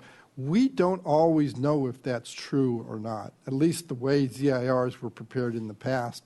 We have no way of knowing what work may have been bootlegged in that 10 years, overnight or on weekends without a permit. And sometimes some of these things, it showed up now because it just was done a few years ago. And so that's the dilemma that we're dealing with.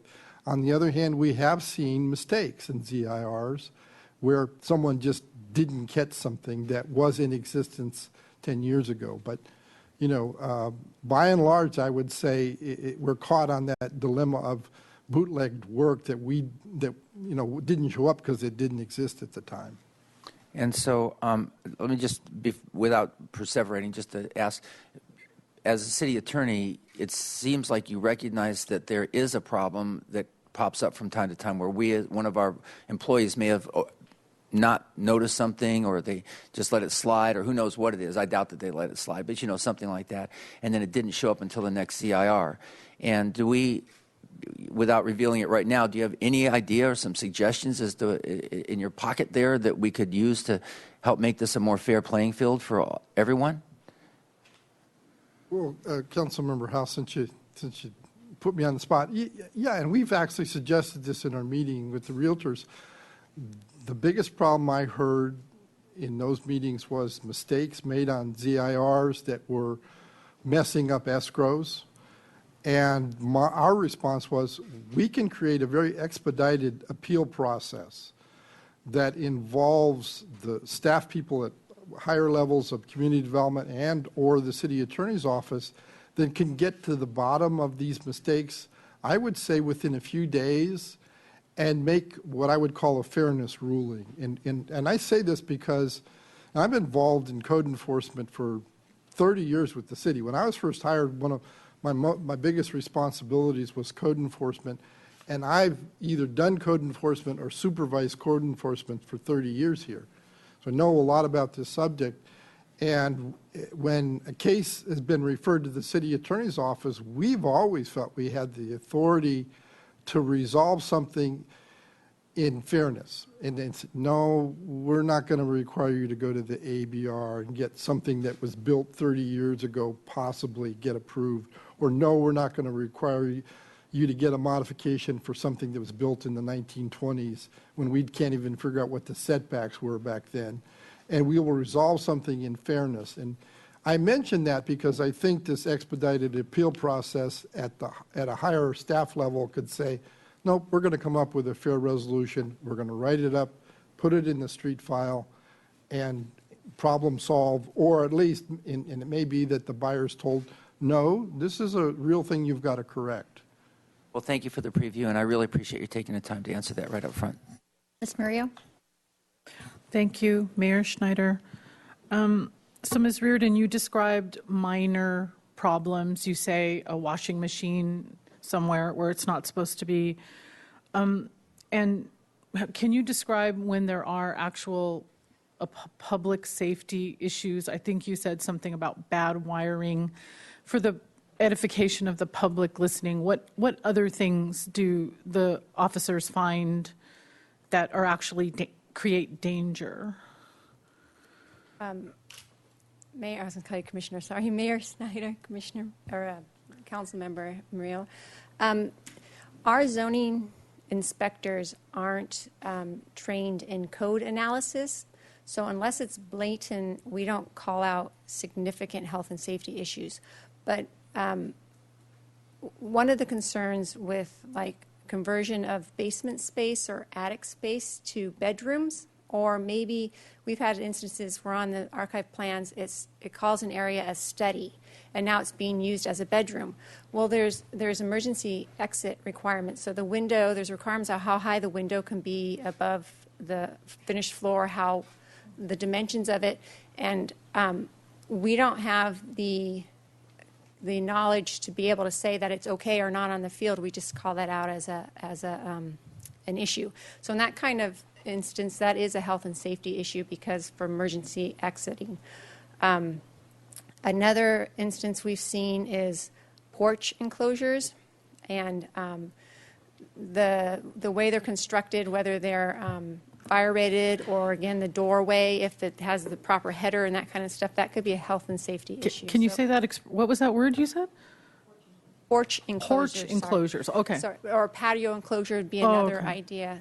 So when we see the addition of new square footage, we don't have the expertise on site to be able to say whether it is truly a health or safety issue unless, you walk in, and we've been on some that the ground slants and there's a problem with the foundation.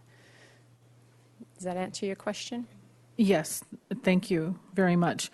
And I have a question that might be answered by the Realtor's presentation about why can't the ZIRs be done earlier in the escrow period? But maybe somebody's going to talk about that, because it does seem like if they're done right at the last minute and there's something that needs to be done, that's a problem. I don't know, maybe the city can't do them early or whatever. So thanks. I look forward to hearing everyone's testimony. Thank you. Mr. Rouse? Thank you, Madam Mayor. During Mr. Wiley's explanation, we talked about the appeal process and possibly what would happen if there was a dispute between the parties and the city of what was existing and what was supposedly new. And you mentioned before, Ms. Reardon, about a fee schedule structure, and does that apply to the appeal process? Is that... That's yet to be determined. And just thinking through the options that would be available, I would envision that there would be a fee associated with it. And currently, the only fee that we would have to be able to apply for it would be the hourly rate, because our standard appeal fees that we have called out in the fee resolution wouldn't cover this type of appeal. So this is, okay, because that means... It would be up to the council to decide what the fee would be. Yeah, it just seems that, for example, if the actual city records were found to be in error And then there was obviously you've got the delay from the escrow, but you've also got these fees that fall upon the buyer and or the seller for something that was a city error. It seems like that might be inequitable, so that may be something for further discussion. Correct. Mr. Francisco? Thank you, Madam Mayor. I believe in the ordinance it says that the zoning information reports are to be completed no more than 15 days after this process is initiated, correct? And the staff report says that on average they're completed within 20 days. And I was wondering, my first question about that is, how flat is the bell curve? Like how, if 20 is the average and the guaranteed maximum in the ordinance is 15, are there ones that are taking 30 days to complete, or? Mayor Schneider, Councilmember Francisco, what the ordinance says is that under normal circumstances, the city will try to have it done within 14 days. It's kind of a guideline, and right now we are in a high period, and they're scheduling about 2.5 weeks out, and so that 20 days includes the weekends. Generally, no, we do not go over 30 days for an escrow unless there's, for a ZIR, unless for some reason the agent has asked for us to postpone doing the inspection. We've had that occur for various reasons. They've had to cancel and reschedule the inspection. But generally, it's about 2.5 weeks out that we have the inspection, and then we get the report within 3 days of that inspection. Generally, it's the next day, but our P3 goals is within 3 days of the inspection to have the report to the seller. Okay. All right. Thank you. So on your end, when does the clock start ticking? You receive an application, correct? You're not out looking at home sales and seeing what comes on the market, right? Correct, You're yes. waiting for an actual application. Correct. Okay, and I think that so when that happens, it's up to, I would imagine, the seller of the house who's Correct. going through. The ordinance actually says within 5 days of the entering into the escrow. So by ordinance, they're supposed to submit it within 5 days of escrow. We encourage agents, and there are quite a few agents that right when they get the listing, they submit for the ZIR, so they can get us out there and get the information known. So there's no reason why they can't submit. And even a property owner, if they just want to apply for a ZIR, not even in escrow, they're thinking about selling. So we really encourage the agents to come in early to get this information. Okay. But the majority of them wait, and it's not uncommon for us to receive applications past that 5-day window, and that's when it becomes a real crunch for us and for the property owners, since we are scheduling out 2.5 weeks, and it's a 30-day escrow. We come up to the close of escrow time, and so Right. that's So, part of the then if rub, there's too. a problem or if there's Yeah. an argument about it, then that Yeah, creates the and it problem. raises everyone's stress level. Okay. We're trying So the to ordinance resolve. is 5 days within escrow. That's what. So there's a deadline in the ordinance, but obviously, if you want to do something ahead of time, you can. I mean, we encourage them to. Okay. Yeah. That's the current process. Okay. Real quick Mr. question. House, yes. Just on that same point,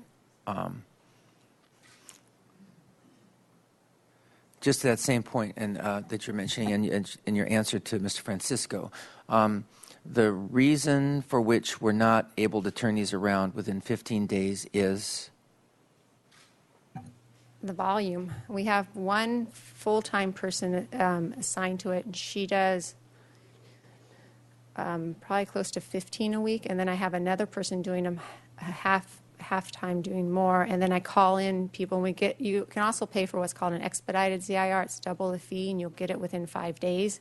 And that I have to pull in other staff people to do it. So it's more of a staffing issue. If we get more people to be able to do the inspections, we could get out earlier, but we just have other zoning functions that are time critical also, like, we can pull an enforcement officer in to do the ZIRs, well, then that's less enforcement we're doing, or pull the plan check person to do ZIRs, then we're getting farther behind on plan checks. So it's a balancing act of our resources we have. So we have a volume that we need to accommodate if we were to stay within the 15 days, and we can't do it with the existing staffing. and usually the escrows it's 30-day escrow period. So if it takes that long, the information is coming out sort of towards the end of the escrow, and especially if it's a situation like the one we were just discussing a minute ago, that could be quite a surprise for the owner and for the buyer at that last minute. So staffing issue and the resources to accomplish it. Yes, and the discrepancies between ZIRs is a real issue, and it's a sensitive issue. But the majority of the ZIRs we do don't have that type of discrepancy. So but right. When it happens, arises, it's just awful. It's a big deal. Yeah, it's a high stress time period for all parties involved. Sure, got it. All right, well, thank you. Okay, so with that, we're going to move to, you have up to 15 minutes. Some of you, I was looking at the public commenters, you said you want to yield your time to Mr. Hart. You don't have to do that. We already gave them time. So if you want to, you don't have to, you can speak still if you want to, if you put yielding on, just to let you know. So you have up to 15 minutes. Since you don't have a clock right there, I'll let you know when you have 5 minutes left. Okay? And you want to make sure the green light's on there. There you go. Thank you. Mayor Schneider and council members, good afternoon. I'm Bob Hart. I'm the Executive Officer of the Santa Barbara Association of Realtors, and I'm here with Krista Pleiser, our Government Affairs Director, and Laurel Abbott, our President, and just a few members and concerned citizens that are with us today. We'll be presenting information about the problems associated with zoning information reports and our request to make them voluntary. For clarification purposes, a ZIR is a mandatory report issued by the City of Santa Barbara on a home sale at a cost to the homeowners of $465. According to the city, it's a good faith effort at full disclosure to a potential buyer of the zoning and permitted uses of a property that's being sold on a physical inspection and records research. I'll start with a brief history. The Association of Realtors and staff have been working together to rectify various issues with ZIRs for the past 4 years. Many solutions have been presented, but we have not been able to agree upon a compromise. We want to note that we've been working with staff on the issue.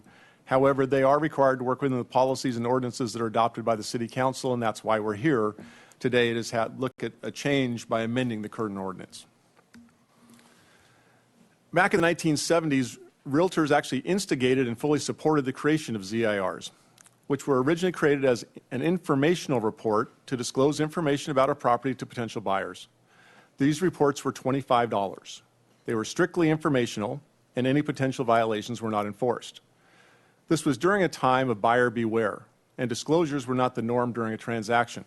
Since then, ZIRs have evolved into what they are today. Today, there are over 40 disclosures that are commonly used during a real estate transaction. Additionally, with the tightening of the lending practices due to our past recession, banks will not lend unless an appraiser has determined the value of the property, including confirming its zoning and ensuring that improvements are properly permitted.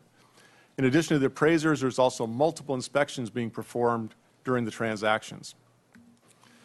You probably can't read all the disclosures on the list, but it's of note that in the 1970s, a purchase contract was just 2 pages, and caveat emptor, which means buyer beware, was the norm.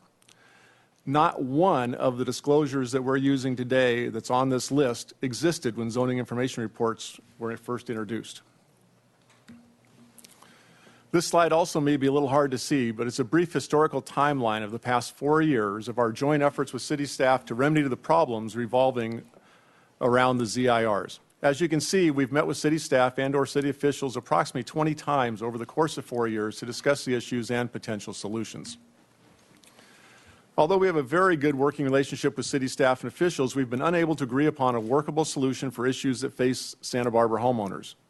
It's now time to bring the issue before the council for an open dialogue, and let me give you a brief synopsis of the issues and potential solutions that have been discussed over these last 4 years. The first of the issues is inaccurate reports. We know that there will be speakers during public comment who will describe the problems they have faced with inaccurate ZIRs, so I won't take the time to go into the details here. However, you will find that some of their stories should be classified as horror stories. On another issue, assume that you bought your home just 2 years ago, and during your time of ownership, you've made no modifications, you've done nothing to your home, and now you're selling it. The ZIR ordinance mandates that you have to pay $465 to prove that you've not modified anything. Having to prove you're innocent flies in the face of the American ideals, yet that's exactly what this mandatory ordinance does.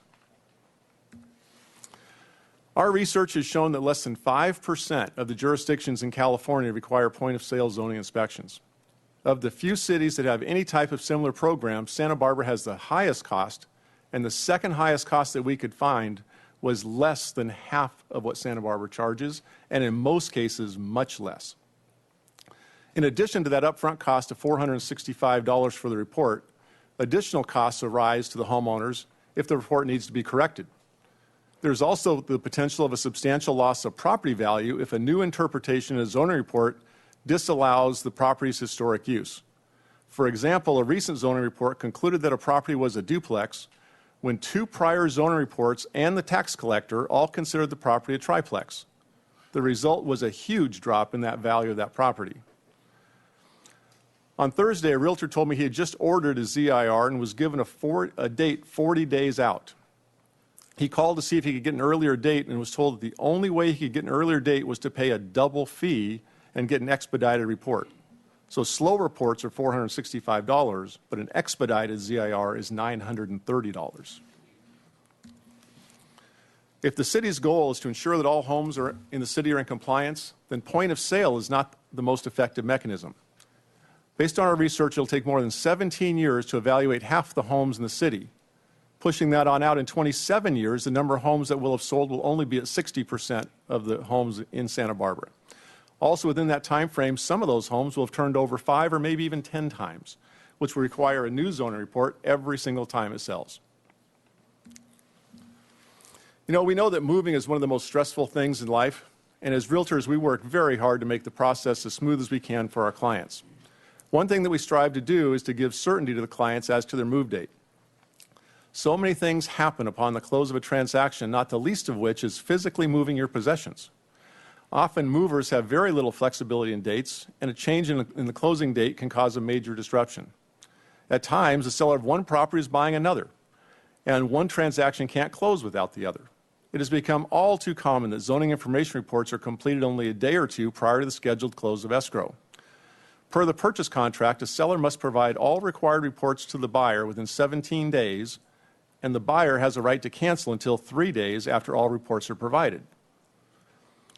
When we get such a late report, it gives the buyer a cancellation right up to the very last minute. The bigger problem, though, is when issues arise in a report, there's not sufficient time to remedy the problem, and buyers and sellers are forced to extend the close date to work out the issues or to have corrections made to reports that are inaccurate. We've also discussed a number of solutions with city staff. The first is privatization of the process. Of the few cities that want to check zoning during a real estate sale, some do through private enterprise. Options include having home inspectors add this as an additional service or hiring professional permit planners. The cost to the homeowner would normally be less than half of what the city charges. City zoning information reports are showing violations that have existed on properties for many years but were missed on prior reports. That means the seller got a clean report when they bought the property, but now they're being told they're in violation, even though they've made no changes. From this, we've learned that the buyers can't rely upon their ZIR in the future when they sell. And the city takes no responsibility and has no accountability or liability for these prior errors. Other jurisdictions that we work with take the position that if there are no records to prove a violation, they deem it okay. Santa Barbara's philosophy is if we don't have records to prove it, it's deemed to be a violation. We have been unsuccessful in negotiating a reasonable grandfathering provision. Another option that we considered is asking that zoning information reports be eliminated entirely. Most cities in California don't have reports like this. Homes in Goleta and the unincorporated areas are not subject to a zoning inspection at the time of sale, and zoning violations have not run rampant in those areas. You know, in my 25 years in the real estate business locally, I haven't noticed any real difference in zoning when I cross the city limit lines. Are ZIRs really making a difference? As realtors, we strive to have as many options as possible, though, for our clients. Therefore, instead of elimination, we feel that voluntary ZIRs is the better option and let the buyer have them when they want them. Another option for looking for zoning violations would be during the permitting process. A city inspector is already going to the property to verify construction work. Why not check zoning then, too? Issues that are caught at that time can be dealt with much more easily without having the pressure of trying to close an escrow hanging over everyone's head. Another possible solution that was brought forward by city staff was to allow a staff hearing officer to grant administrative approval for minor improvements which require modification, and additionally an administrative appeal process was proposed, which would mean that a seller now would have to pay additional money to have the city correct the city's errors. Is it really fair to ask your constituents to pay what is estimated by staff to be between $260 and $390 to try to fix an erroneous report? After looking at all the possible solutions, the one that seems most logical and the only one that really makes sense for us is to make zoning information reports voluntary. But why? Well, in our 4 years of discussions with the city regarding zoning information reports, a frequent comment was, but don't the buyers want them? By making ZIRs voluntary allows buyers to still have a report as part of their contract negotiations. In addition to disclosures and things we've spoken about, the city also has provided street file information online, which makes it very easy for buyers, prospective buyers, sellers, basically anyone to learn the permit history on a property from the comfort of their own homes and offices. These services didn't exist when ZIRs first began. You're at 5 minutes left. Thank you. As is evident here, the issue is not just an issue for realtors, but rather the realtors are bringing you this issue on behalf of the homeowners in Santa Barbara. We found that many people were suffering in silence because they didn't realize that their problem was so widespread. Once we brought the ZIR issue to the forefront, in less than 2 weeks, we were able to garner over 500 signatures from people who live or work in Santa Barbara, urging you to make zoning reports voluntary. 40 years ago, we lived under different circumstances than we do today. We supported zoning information reports back then because they were needed. With the evolution of real estate sales over the years, including all of the disclosure laws, the need for ZIRs is now moot. Mandatory zoning information reports don't work when the majority of home sellers are required to pay an exorbitant fee to prove they have no violations. And last year's clearance is this year's violation. Our concern is that this year's clearance will be next year's violation. Today we're here to ask you for a change because the problems caused by ZIRs far exceeds the value of the ZIRs. So the Santa Barbara Association of Realtors is asking you to amend the current ordinance to make zoning information reports voluntary. I'd now like to turn it over to Laurel Abbott, the president of the Santa Barbara Association of Realtors. Thank you, Bob, and thank you so much for your presentation from the staff, and thank you all for listening to us today. I want to sort of shift this from policy into what is happening in people's real lives. Our community is being harmed by this mandatory report. I've been hearing for years about the inconsistencies resulting in loss of property value as well as a detriment to personal finances. I've talked to home sellers who have put thousands of dollars on their credit cards to rectify issues that weren't their doing because they relied on this report when they purchased. I also know some people who literally lost their homes to foreclosure because they could not afford to rectify the issues that were brought up in the enforcement case that was forced upon them after the city's visit. You're going to hear a lot of stories today. This is just one of many, but the result of it is what really is harming Santa Barbara. I had some clients up on the Riviera. They had their zoning report, which accused them of excavating the lower level of their home during their 5-year ownership, creating a bedroom out of uninhabitable space. This is contrary to their zoning report from 5 years previous, all the property records that were available, and the fact that that's how houses were built on the Riviera in the 60s. We ended up hiring a permit planner at the cost of $700 to the seller to work with the city to interpret the plans that were at the city and get them to correct the report. And this is just something that a lot of people are going to. They're going to the private people who can actually give them the solution to what the city sees as a problem.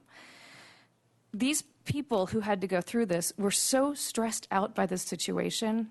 I'm trying to sell them another house. They refuse to look in the city of Santa Barbara. These are people who have lived in Santa Barbara for 25 years. They said, we'll look anywhere, as long as it isn't in city limits. We never want to live here again. It was that frustrating of a process for them. I also have an individual who grew up in Santa Barbara. He says, I'm moving to Carpinteria. I can't stand this anymore. This is what makes me sad. This is what's actually happening here. We love Santa Barbara. We wanted to be able to sell this to our clients. These things are real. This isn't just a realtor issue. This isn't just because this is a pain in our transactions. We're here to speak for our homeowners who are being damaged by this. All of us here are trying to speak for them. Thank you so much for listening. Thank you for that presentation. Any questions from the council to the presenters? Mr. Francisco. Mr. Hart, you mentioned 40 days as an estimate that someone in your organization was given as the time to complete a ZIR? That's correct, yes. Yeah. I spoke to him last Thursday. He had ordered the report earlier in the week. He was given a date 40 days out and called and said, can't we get this sooner? And he didn't have a close of escrow pushing the date, which is they work very well with us to make sure it happens before the close. But he didn't have that pressure, and they said, no, but if you want an expedited report, we'll do it for $930. I try to make a practice of always ordering my reports as early as I can. But in certain cases, your seller wants to, you find out on Monday and they want to sell on Friday, you've got an offer on Saturday. I go down to the city and they give me a date 3 weeks out. We're supposed to close in 3 weeks. And the response has often been a little bit frustrating when you say, well, we don't work on your contingencies. So I understand that, but this is a situation that we need to try to work with. And the timing really has gotten out of control. And we understand the volume has gotten out of control. I mean, we're all running around like crazy, but we need to try to work together to make sure that we can get these things done on time, because otherwise we're derailing escrows and multiple people are being injured by it. Mr. House? Thank you. I'd appreciate if you take a moment to explain the word voluntary. I think I understand the idea. The idea would be that the buyer would probably be the interested party in this case, may want to have a ZIR done by the city of Santa Barbara. Would it also be that they could have the same kind of information from a private, you said privatization, from somebody who has the skill set and would be accountable for the accuracy of a report besides the city? Help me understand the voluntary plan that you're offering. I think you hit it pretty much on the head right there, is that it would be something that it would be negotiated within the contract, but all items between the buyer and seller in the purchase contract of the right to come in and do a home inspection, the right to have a termite inspection, et cetera. So they would say, I want to have a zoning inspection. The one thing that's in the purchase contracts is a buyer cannot bring a city inspector to a property without the seller's permission. So to have a zoning report, it would have to be negotiated in the purchase contract, but they absolutely would have that right, and that's a negotiable point between the parties. And the buyer could choose to have a private inspector, could hire a city inspector of whatever they would want at that point. Yes, please. Oftentimes we'll walk into a property, and we've seen a lot of them, and we know there's something wrong. Instead of having the city come out and tell us that we're wrong, when we know we're wrong, we'd like to be able to hire somebody who can actually give us the prescription to cure it so that we are providing a clean product to the buyer and having the seller feel that they have done their due disclosure as well. So having it be private, we've got somebody who's got a vested interest because they've got insurance if somebody comes back at them and says, you know what, you messed up on this part of the permit. We've got people who are going to be more accountable. And people who are willing to take this on. A lot of the permit planners in town asked me when we were coming here because they're so frustrated with trying to fix these things. If they were called in the first place, we would have saved time and money and pressure. Okay, and then, Madam Mayor, if I may just ask another question here. In one of your communications, I don't know which one it was, but it suggested there was a real understanding that the city has a strong interest in health and safety issues and in resolving the kinds of things that could, really be in the public's interest outside of, say, some additional little something that got missed in the prior ZIR, but something really substantive. How do you see this working? Because it seems like this has been the point in time, at the point of sale, where the city relies on that moment to catch these things. What's your alternative? Councilmember House, the issue on the health and safety issues is actually found during our home inspections. That we have a home inspector who's a contractor that comes out and crawls through the attic and goes under the subfloors and checks the wiring and checks the plumbing to make sure the house is in decent shape. And that's where we're going to catch the health and safety issues. The city isn't doing anywhere near that type of report on these zoning reports. They walk through, and as was mentioned, their goal is not to look for building violations and things that are really the health and safety type issues. But we have professionals that are hired in basically every transaction to go through and look for those health and safety issues. But can I follow up on that? Yeah, The what is the process now? Let's say you have the inspector comes in and finds that the electrical wiring has been totally replaced in an inappropriate way. What kind of disclosure, besides the disclosure to the buyer, is there disclosure to the city or anybody else to say that this is a potential health and safety concern? Or is it just to the between the buyer and seller?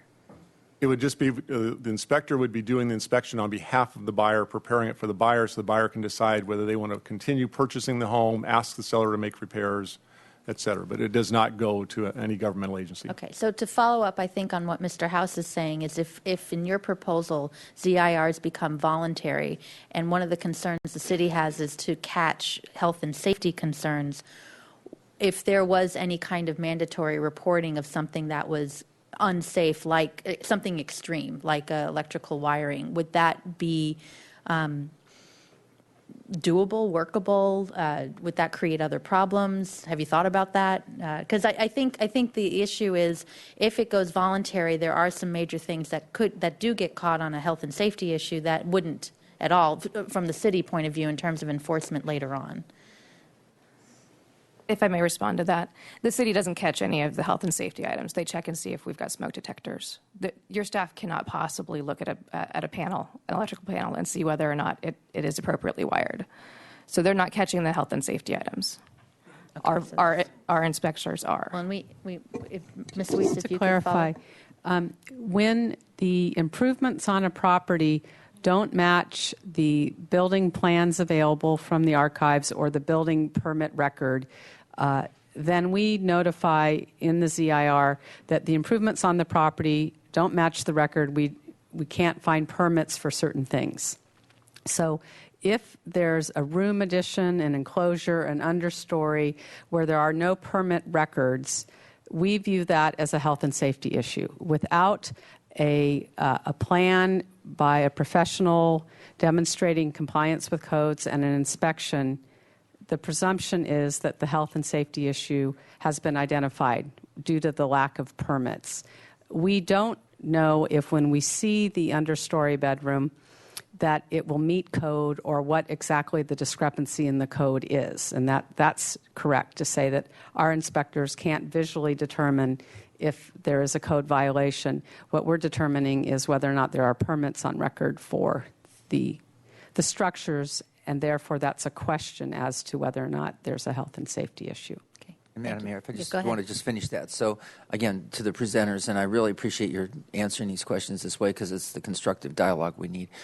So what is your answer to that in terms of assisting us in the public's interest of ensuring that this kind of health and safety, the kind of thing that Ms. Weiss is talking about, are identified and that we can make sure they get remediated or handled at this point of sale moment? Is that part of your proposal, or is there a way that it could be part of your proposal?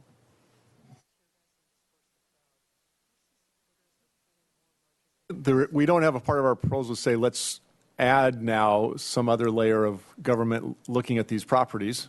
Because I wasn't even saying government. I was just trying to hear if your proposal addressed that issue. I think that's my point. I mean, we do have again, with the home inspectors going out and looking at the properties, they're catching things, and they'll be looking for things like, is that window high enough in a bedroom to be an egress window? I mean, we've seen those things called out in reports. It's being handled that way. I mean, and they're finding the things like the furnace has a cracked firebox, and the seller's going, oh my God, I've been putting carbon monoxide into this house for years and didn't know I was doing that. But those kinds of the serious health and safety issues are being caught by those home inspectors, and they're being rectified because the people want a safe place to live, as opposed to we have to turn it over for enforcement to make it a safe place to live. The people that are buying the home want it to be made a safe place. Okay. Mr. White? Thank you, Madam Mayor. First of all, to staff or to Mr. Hart, I'm not sure which one, it's the seller who is obligated to pay for the ZIR. Is that correct? Okay. And so is your proposal that the buyer then has the right to opt out of the seller paying for the ZIR? I mean, opt out of the ZIR, but can say, I don't need a ZIR to buy this house, so I sign off on that? Is that your, what your proposal is, but the buyer could also say, I want a ZIR, and I can just sign here, and the seller will pay for the ZIR. Thank you for the question, Councilman White. With it being voluntary, it becomes a negotiable point. So now it's in the contract. The buyer can ask the seller to pay for it. The buyer can say, I'll pay for it, but I want one. Okay. There's customary things in reports in the contracts now, such as termite reports are typically paid for by a seller, but they don't have to be. The buyer can pay for that. Home inspections are usually paid by a buyer, but they don't have to be. The seller could pay for that, et cetera. So there's customary things, but it's part of the negotiations between the buyer and the seller as they're working out the contract to purchase. Okay. And then secondly, I'm interested in the idea that the long list of inspections that now occur and reports that are made could somehow cover some of the issues that are involved in the ZIR. That's not been my experience, and you indicated that you thought that appraisers confirmed conformity to code or to zoning. Could you describe that or characterize that a little bit, please? Elaborate on that. Certainly.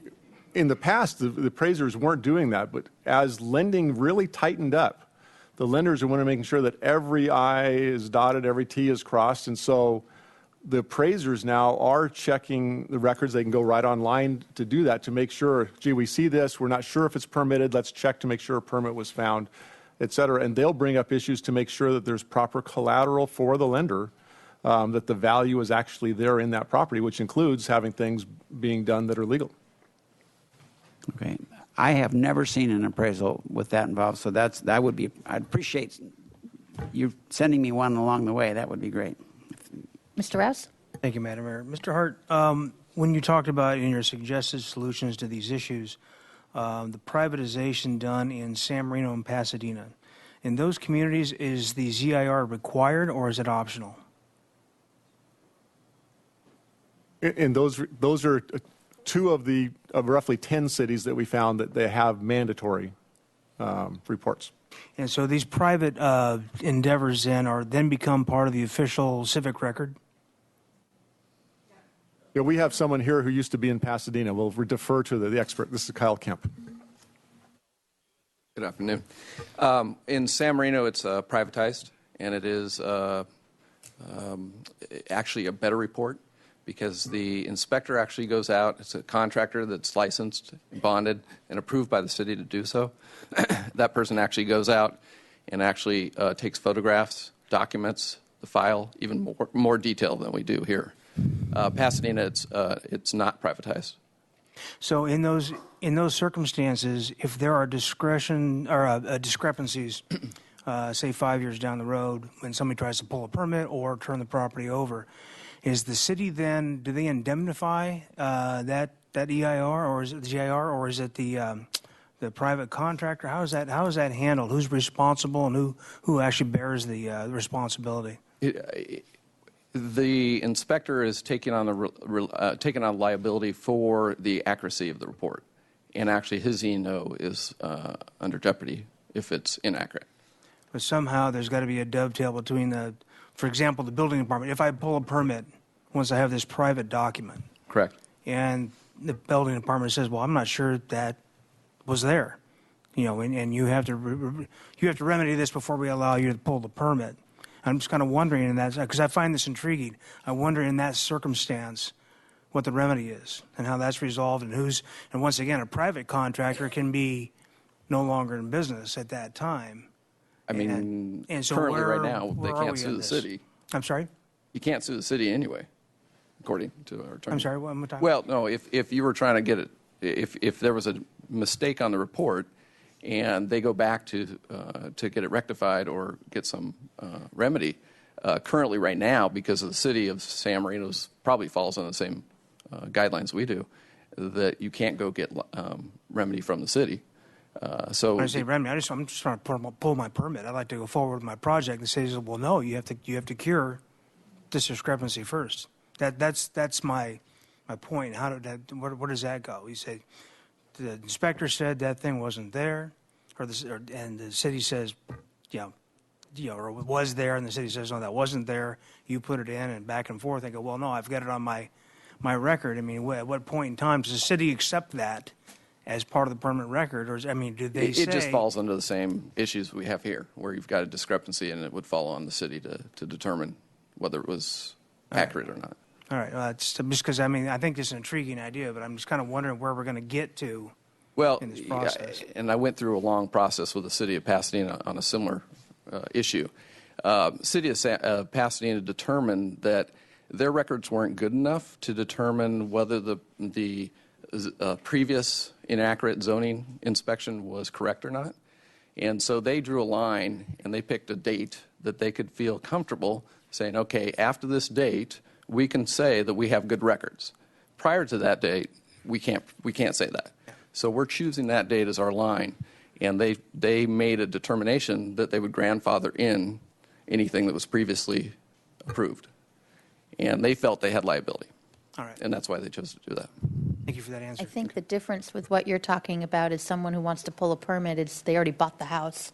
With us, it's point of sale. It needs to be rectified before property changes hands. Is that?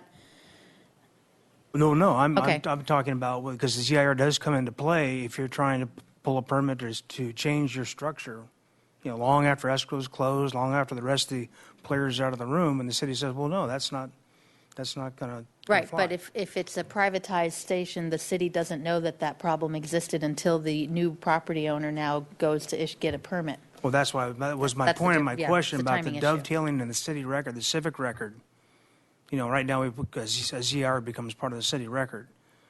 We're wrong if it's incorrect or not correct, whatever it is, it's part of the city record. So that was my question: does that private thing become a part of the city record, I and missed is it that. referred Yeah, to? absolutely. It So becomes part of the probably city didn't ask that record. Yeah. correctly, And it actually is a better record because they're doing a more in-depth inspection, including floor plans and photographs. And indemnify was probably the wrong word, but would the city stand behind that as, yes, this is the official document? Absolutely. All yeah. right, thank you. Sorry, I missed that. All right, we're going to move to public comment. Again, we have 2 minutes here at the podium, and again, if you could refrain from cheering or jeering or anything like that. And if you are on deck, if you could be close so we can just keep things moving quickly.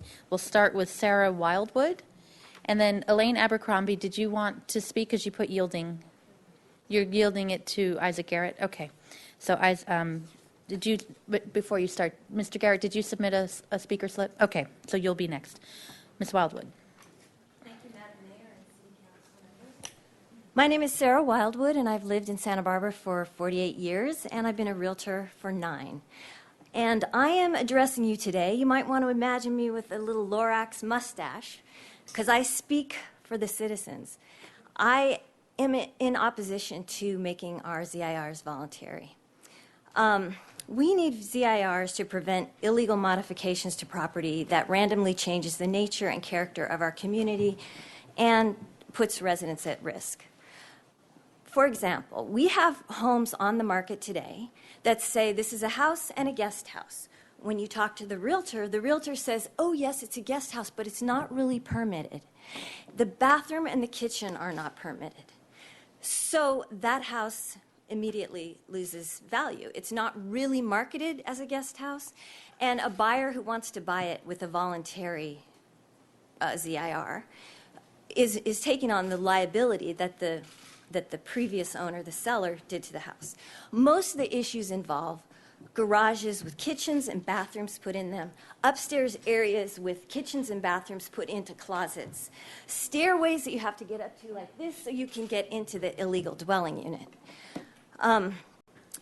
It needs to be mandatory on the seller because the seller is usually the person who put in those modifications and without a permit. If I put in a modification without a permit, I will be grateful to have it be voluntary for me to get a ZIR.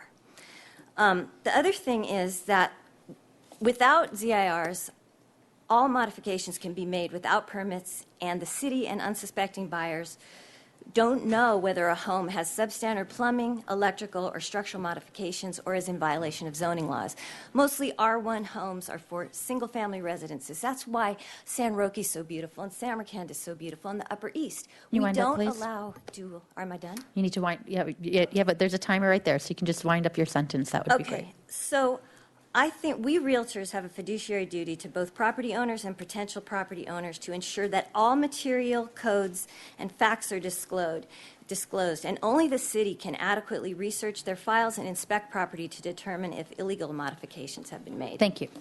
Okay, Isaac Garrett and Ms. Abercrombie's waiving her time for you, so you have up to 4 minutes, and you'll be followed by Bill Spencer. Thank you, Madam Mayor, and members of council. I've been a member of this community since 1960, and I have been a real estate professional for almost 40 years.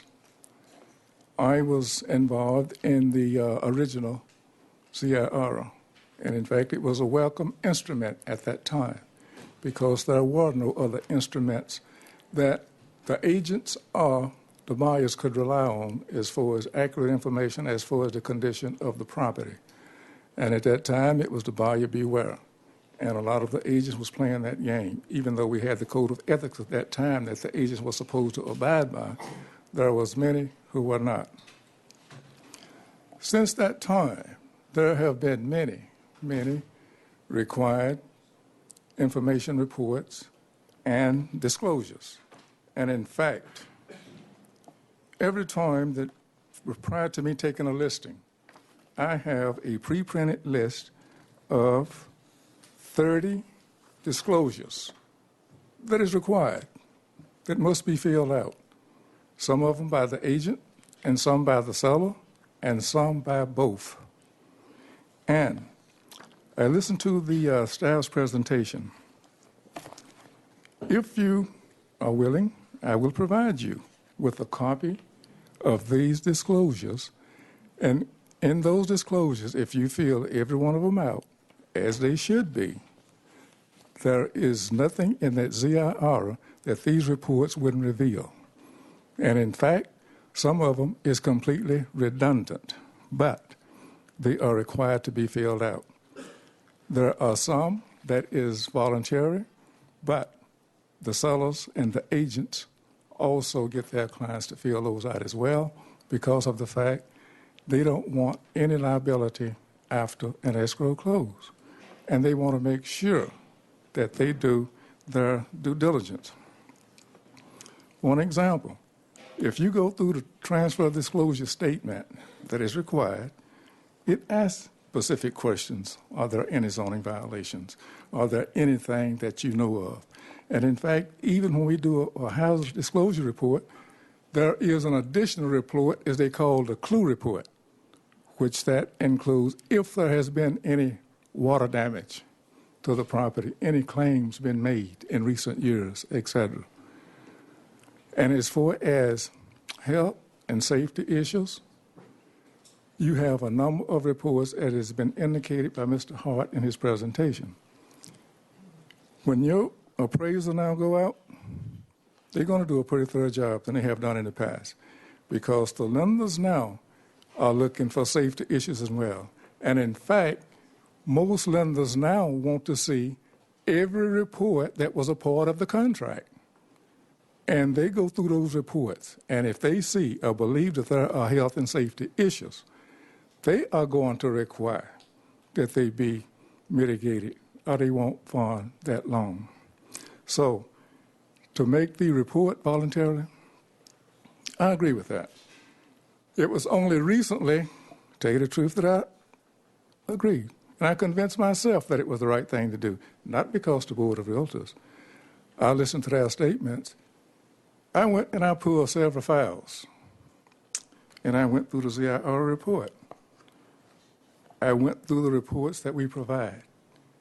Every question in these documents that you're going to find in a ZIR report. You have about 5 seconds left.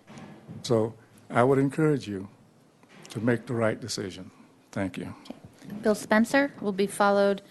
Right now it's Doug Van Pelt. Are you yielding to somebody? Well, you have no idea what he's going to say, but you're going to give him another 2 minutes. Okay, then. Mr. Spencer, you have up to 4 minutes, so. You might be sorry. For the record, my name is Bill Spencer. I'm a city resident, and I'm approaching this a little bit differently, not at all as a realtor, but as a citizen, and also I think some things that make me just a little bit different. I was a land use consultant working in this city, handling problems for these folks a number of years ago. And I was also on the Planning Commission for 6 years to see the results of that. And so I have a little bit different viewpoint on this. One is a lot of the things that you never saw got handled before the property was ever sold. I would get called in to try to clear things that we knew were going on. I think some of the realtors have said, we know when we walk in, yikes, we got a problem here. We have to solve it. And it's in everyone's best interest to solve the problem before it gets to you. It's in everyone's interest to solve that before it gets to you, and hopefully before the close of escrow, although they don't all get solved before the close of escrow. In light of the zoning information report, I used to think it was like a disclosure item, but it's not. It's only limited disclosure because it doesn't carefully look at all the things you need to look at. You've had an admission by your staff. They don't look at, or they don't try and look at building and safety issues unless it's apparent. There's a bare wire hanging down that's sparking. Well, yeah, they might want to write something down about that. Really, the reports just tell you what's on the property and where it is. And that's probably the most critical thing, because those are some of the zoning things that you're dealing with. I can give you an example of some of the things, or at least one of the things, I don't have enough time, that I've run across in my life as a planner, although I'm not that now. And that is, for instance, you see in older homes, we have a lot of 1920, 1930 homes around. Requirements were different in the side yards in those days, totally different. I've actually been into situations where there's a carport. All of a sudden, the carport has been there for years. You can look at it and see it's been there for years. You can look at the nails in it and determine that it's been there for years. You have all the evidence that it's been there for 40 or 50 years. Nothing's been said about it. And a zoning officer all of a sudden says, we have a problem here. It's sitting too close to the line, because they all were during that time because the zoning changed. But it wasn't put on the last report, or it's not even noticed anywhere. And it causes a lot of problems. It can come back and get you on the enforcement side when you try to pull a building permit. And all of a sudden, you've been deemed, it's like being a convict and being an ex-con. You never shed it. So if your property gets dinged with this illegal something on it, someone's always looking at it a little extra carefully, as maybe possibly they should in many times, but in other times it's been cleared and it gets that extra eye. So what does it take to fix it? A lot of this, and I use this example of the carport because it's an easy example to use. Is it easier just to tear it down and go build it back, if you can, in some cases you can't, than it is to litigate it, and I say litigate it, I mean than it is to try and work with the city and pay the fees to have it permitted again when the thing's not worth that much to start with, but provide somebody a level of comfort for having that carport there. Those are the types of issues, those insolvent issues that you don't see. You don't see them.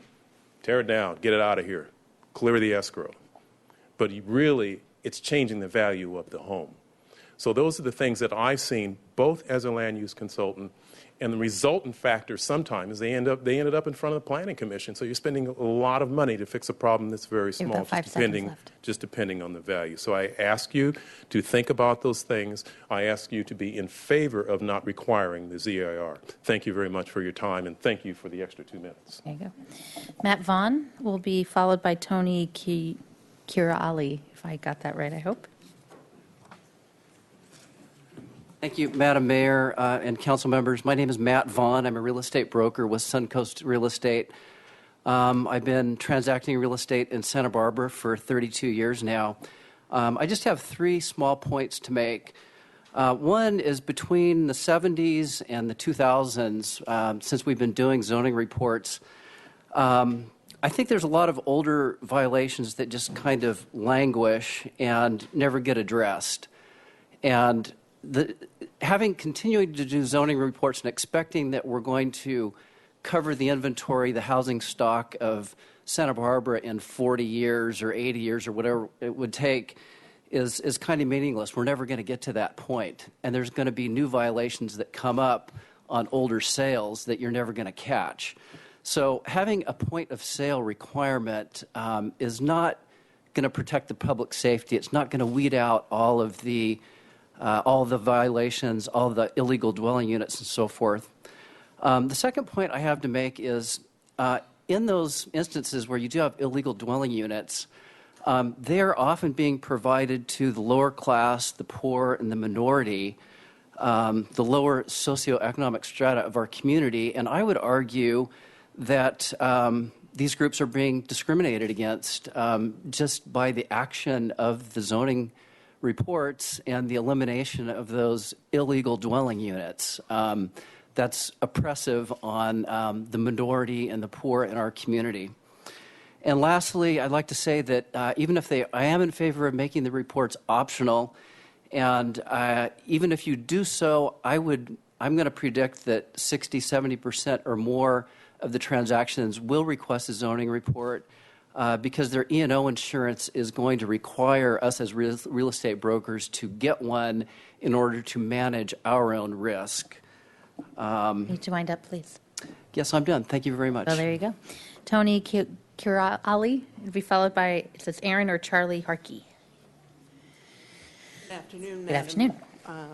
Mayor and Councilman. My name is Tony Kirai, a totally confusing name because you don't say the L. Anyway, I've been asked to speak because the difficulties with our clients and ourselves as realtors and the zoning department is not something new. It's been ongoing. I've been a realtor for 32 years and a member of the Santa Barbara Board of Realtors. About 16 years ago, I was the listing agent on a large house up on the Riviera. And the zoning inspector came through and said, well, things look clean, but that wonderful sauna on the first floor, you're going to have to get a permit for that. The sellers and I said, permit? That was there when they bought it. No, you have to get a permit for that. We said, look at your zoning report. It wasn't called out last time. No, you need a zoning report. A permit. So I went down to the archives, retrieved the plans, duplicated them, showed them to the zoning inspector, and that's what it took to get the zoning report changed. So I would urge you to make the zoning reports voluntary. Thank you. Mr. Harkey, we followed by, now, is Jeff Farrell, you said yielding time to Mr. Hart, but did you want to speak? Because Mr. Hart already spoke. Is Jeff here? Or I guess no. Or Marco? Is Marco here? I thought I saw him. Yeah? That's not Okay, wrong Marco. Marco Farrell. No? Then Kalia Rourke will be next. Great, go ahead. Hello, Madam Mayor and council members. My name is Aaron Harkey. My wife Chalice and I put our house on the market this last December. We are both teachers here in Santa Barbara, and we have a 3-year-old child. Last December, we decided to put our house on the market as we were, like so many others, under financial pressure. We were happy to get an offer right away, which called for closing on Christmas Eve. We received our new zoning report on December 13th. On the zoning report, we were cited for having unpermittable habitable space, which was a front porch that had been converted to a closet.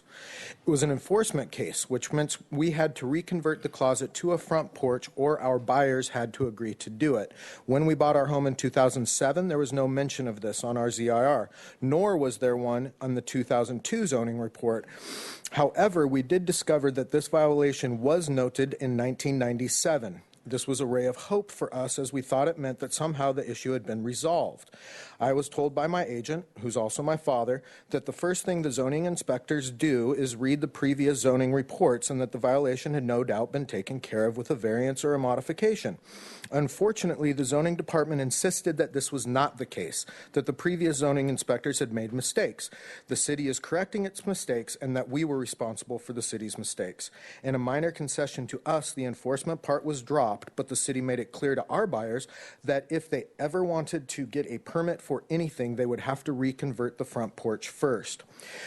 We had to reach an agreement with the buyers as we did not have to do any money to do that work, and we couldn't continue to hold on to our home any longer. In the end, the city's refusal to accept any responsibility for cost us at least $15,000 in buyer credit to cover the estimated cost of the replacement porch and uncertainties of actually getting the permit and our holding costs on the home. This was money we could ill afford to lose. The zoning report, which cost $465, was worthless, and it means that the city does not have to be responsible for its mistakes. You wind up, please. Yes, ma'am, thank you. I feel and will feel that $15,000 was stolen from us and from our daughter, and that was money that we needed. So please do the right thing today. Thank you. Kalia Rourke will be followed by Renee Stapleman, and then we'll have Randy Reese, Jarrett Gorin, and Adrienne Shahuli.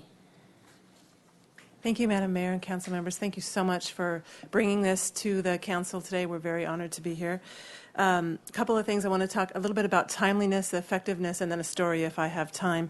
The timeliness, I have a seller who put their house on the market. They weren't 100% that they were going to sell it. As soon as offers started thinking about coming in, I went to the city on Monday and ordered the report. We didn't have a close of escrow date yet, but they were negotiating an offer, so I said 30 days. It's 22 days out, and that was the fastest they could do it. The buyer has 10-day contingencies. We have to wait 22 days on a 30-day escrow before the seller can make plans, the buyer can make plans. Nobody knows what's going to come up.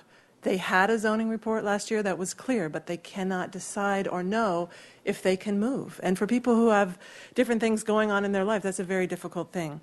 As far as the effectiveness, I've sold about 200 homes in Santa Barbara in my 12 years. I'm Kalia Rourke, and I'm a realtor. I've never seen something come up that was major, that was a surprise, that wasn't already disclosed.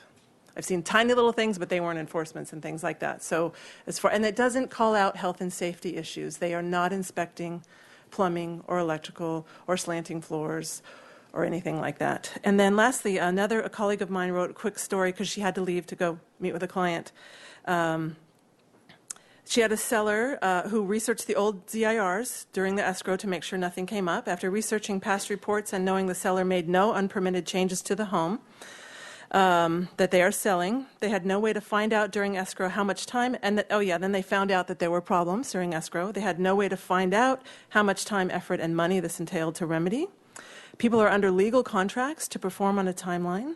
Sellers lose tens of thousands of dollars, and someone has to deal with the bureaucracy and the frustration of getting different answers from different city employees. And in her case, it was a 90-year-old woman who had lost her husband and had no family to help her, and she had been in the home for over 30 years. Okay. Mr. Rourke, I think Mr. White has a question for you. Did any of the other home inspection services find that the discrepancies and problem? For the story I just... Yeah. That was a story from my colleague Sue Irwin, so I'm sorry I can't answer that unless my manager knows the answer, who's in the audience. No, okay. All right. Thank you. Ms. Stapleman be followed by Randy Reitz. Madam Mayor and council members, I'm just going to tell a brief story. I am a broker associate with Prudential, and I've been an agent for over 10 years. And this happened in 2011. It was a property that my seller had on the market.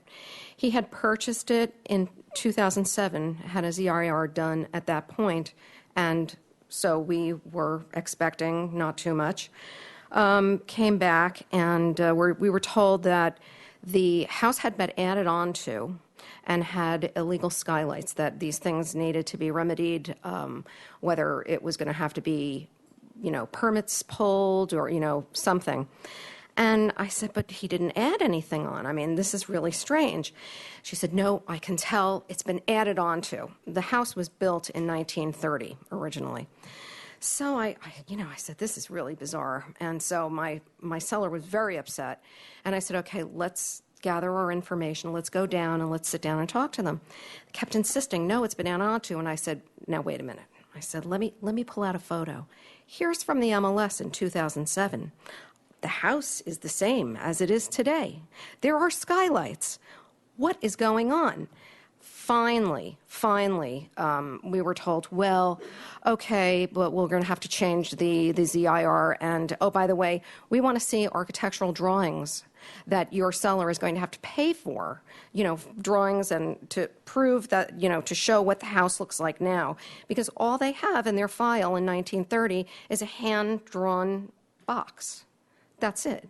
And so there's a lot that needs to be remedied. And hopefully we can look at ZIRs as something of the past. Thank you. Randy Reitz.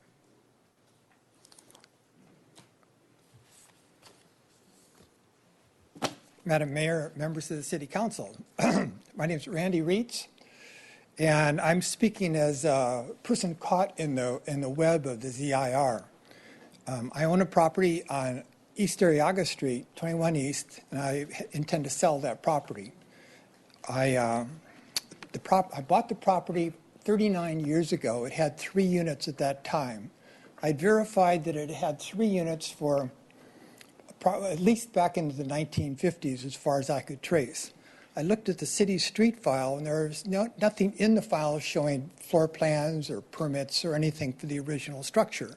I think the original structure is 1920-something.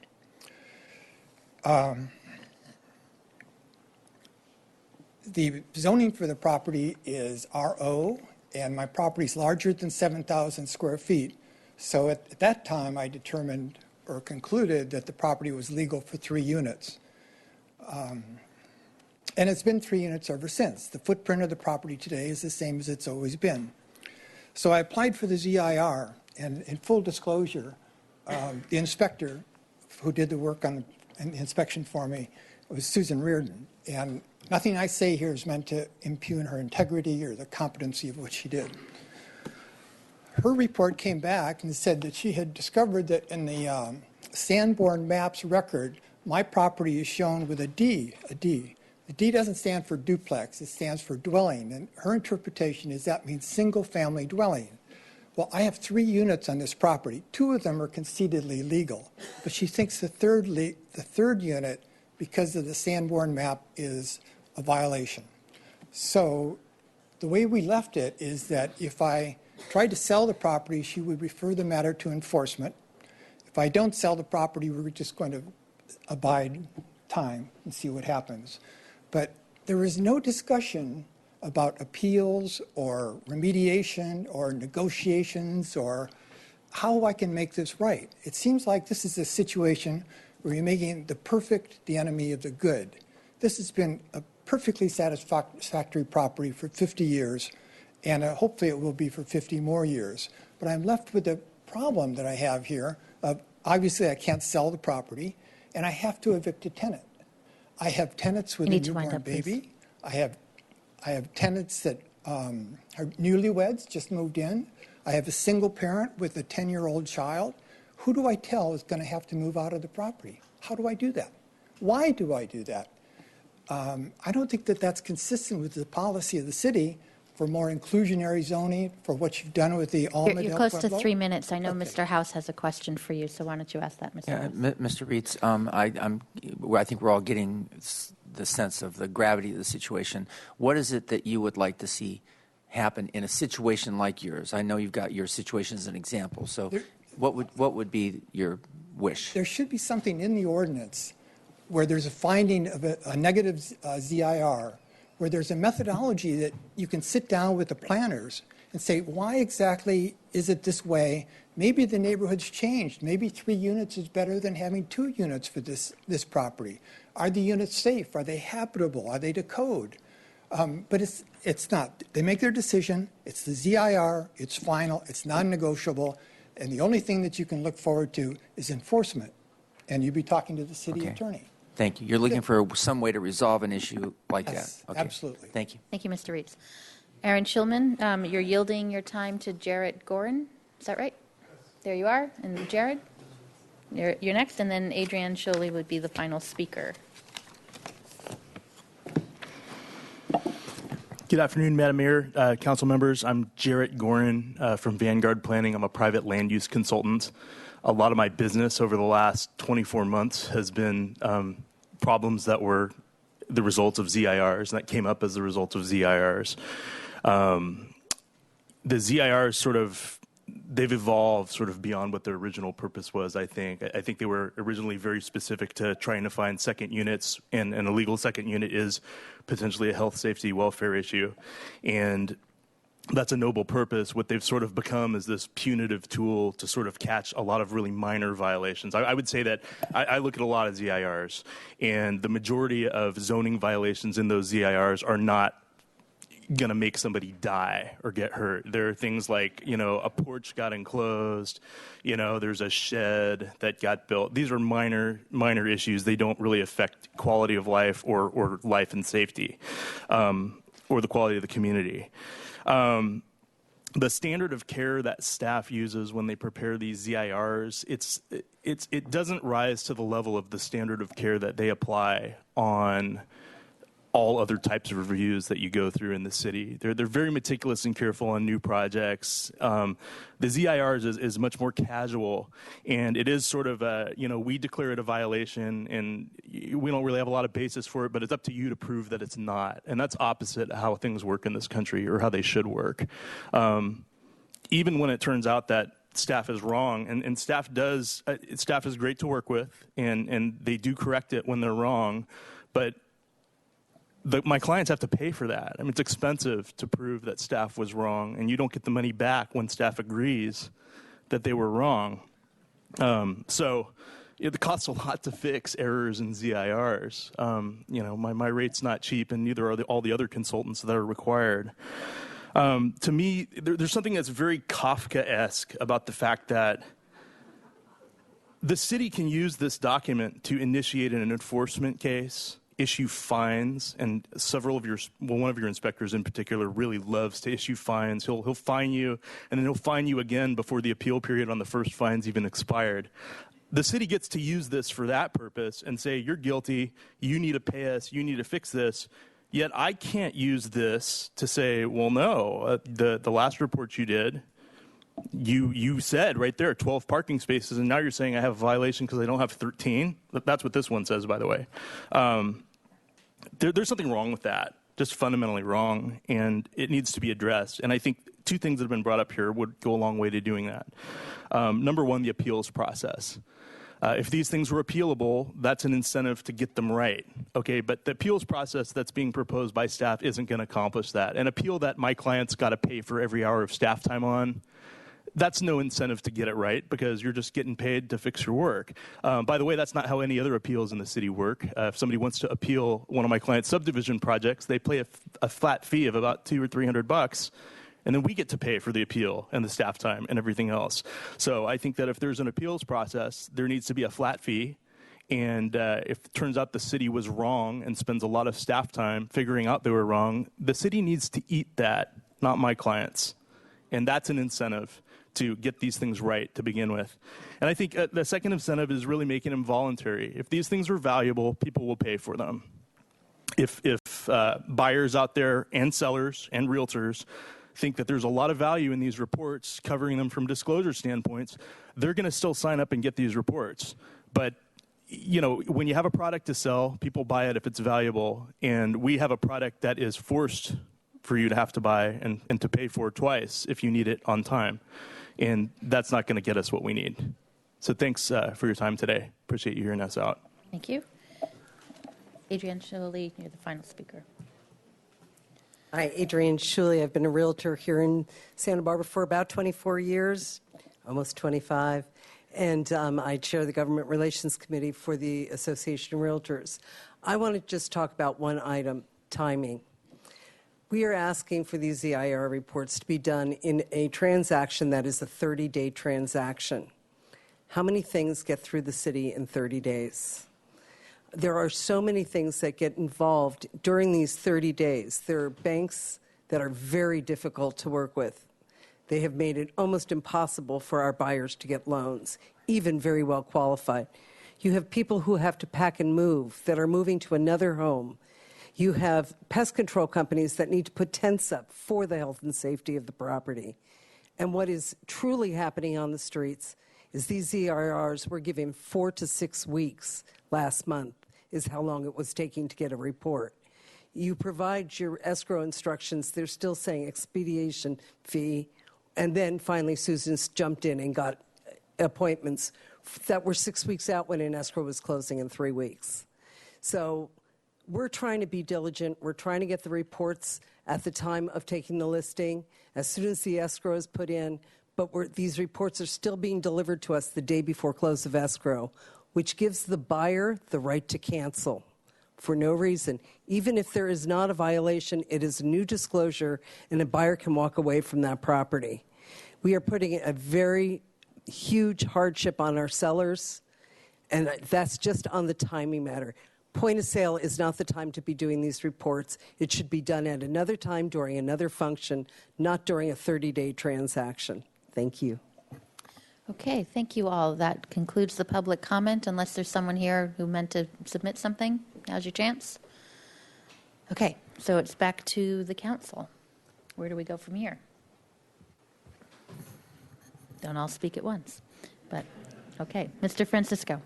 Thank you, Madam Mayor.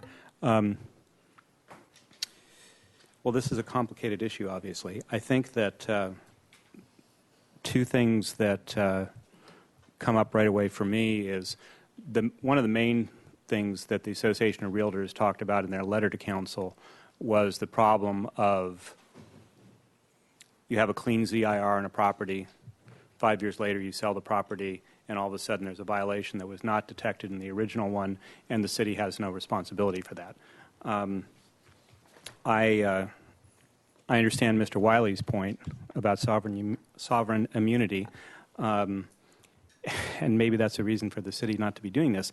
But I think in terms of justice, there has to be some kind of responsibility.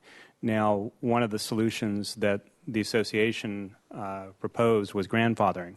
So if you have a clean ZIR, and one of the examples that was sent to us was the case where there was a ZIR done and it actually called out a part of a garage that had been turned into habitable space and showed the permits for that.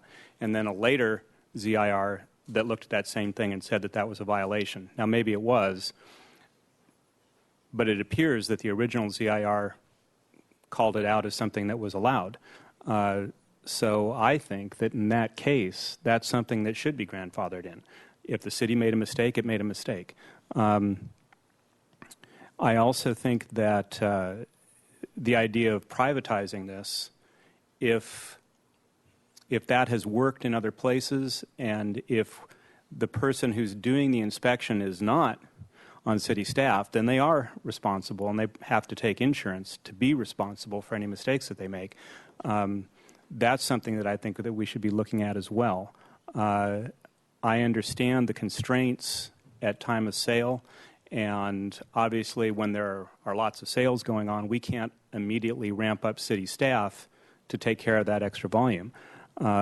So that's the possibility of privatizing things is one that's very interesting to me. I think that what we should do here today is come up with a list of recommendations and ask the ordinance committee to look at this, and they can get more input both from the realtors, maybe from San Marino or other cities that have done this with private inspectors, and find a solution that I understand staff's desire to continue a process that finds illegal units. And I know that a lot of people, when they're selling houses and they have the illegal units, they clean them up for exactly that reason, because they know that a ZIR is going to be performed. And I think that's valid. But let's find a way that's fair to both sides in this. And I think the city does need to take responsibility for the reports it makes, and I would like us to find a way to do that. Mr. Rouse. Thank you, Madam Mayor. Well, Mr. Francisco stole some of my thunder, but that's exactly where I was going at. I was asking about from the gentleman from Pasadena area, because I went through the same thing here when I went after I bought the house. Escrow closed. Years later, all the other parties were gone, and I was faced with a ZIR that said, well, I had my ZIR, which was that the place was free and clear, and then I went to pull my permit, and I was no longer in that situation. So, and to staff's credit, staff does acknowledge that there are mistakes and that it's not a perfect system. So we do need to change this system. There's no way around it. I've got a couple concerns that need to be addressed. One would be the preservation and sanctity of the neighborhoods. We don't want it to be the Wild West out there when it comes to second units and illegal dwellings and the kinds of things that prompted this kind of move in the first place. So we have to be very careful about that. I'm intrigued by, I was talking about the privatization thing for this reason, because I know for insurance purposes there are companies that will come forth and make a digital photographic record of your possessions and how your house looks at a time. And I would think that there are probably somewhere out there in this universe something along those lines that does something very similar for a ZIR, where we've come to a different technological area where you don't have to have the paper archives and the kind of records we've had in the past. You could actually have this digitized. And then my question would be, then how do we dovetail that with the official civic record so that once the realtors are gone and the seller's gone and everything else is closed, that property owner has the ability to go forward in all confidence with their next plan and what they're going to do. And I think that's my concern. I understand that the Association of Realtors' concerns, because there are escrows that are really difficult to close nowadays as opposed to the way they used to be. But I also am thinking about the property owner, the buyer, 5 years down the road when all the parties are satisfied and gone away. I think that's important for us to do as well. And I also think it's very important that we don't just say yes to every illegal dwelling unit and say that's okay, don't ask, don't tell. I think that's going to affect some of our neighborhoods. It has affected our neighborhoods. And I live on the Mesa, which is the epicenter of the illegal dwelling unit. If anybody's ever parked a car in a garage in the Mesa, it's news to me. So I think Mr. Francisco was alluding to this. I think we do need to get a list of desires and potential concepts to staff, some direction along these lines. I would like to look at the possibility of changing the dynamic slightly, going with some new technology, making this move faster, and perhaps maybe going to the idea that we could take it out of staff's hands, because when you have these peaks and valleys of the real estate business, which obviously we do, and we're going towards a peak right now, we're not going to be able to ramp staff up and then ramp staff back down. So we could involve the private sector, but have them function in a way that was acceptable to a city standard that we could dovetail in with our records. I think there's something out there, some kind of concept that can be developed, and maybe it exists elsewhere successfully. I don't know that. But there might be a way to look at this that's going to be satisfying to everybody. Help real estate still do business, help the buyers and the sellers do their deals, but with confidence and assuredness that they're not going to get bit in the rear end somewhere down the road. So that's the direction I would like to go at some point. Thank you. Mr. White. Thank you, Madam Mayor, and thank you all for showing up today to express your views on obviously a difficult problem. As I try to sort of tease this apart and make it into doable doses, I do analogize the ZIR a little bit to Plan Check, where we're running into kind of similar problems there. Mr. Gordon and I have talked about this, and I don't think there's anybody else in the room with whom I've talked about that, but where Plan Check is also bottled up, and it's obviously the good news is there's buying interest out there, and there's action, and both in the purchases and in development. So, and all of us as a community want this to go, all of this to go forward now, because it means a better economy, our better lives for us, and more taxes for the city, and more fees and all that too.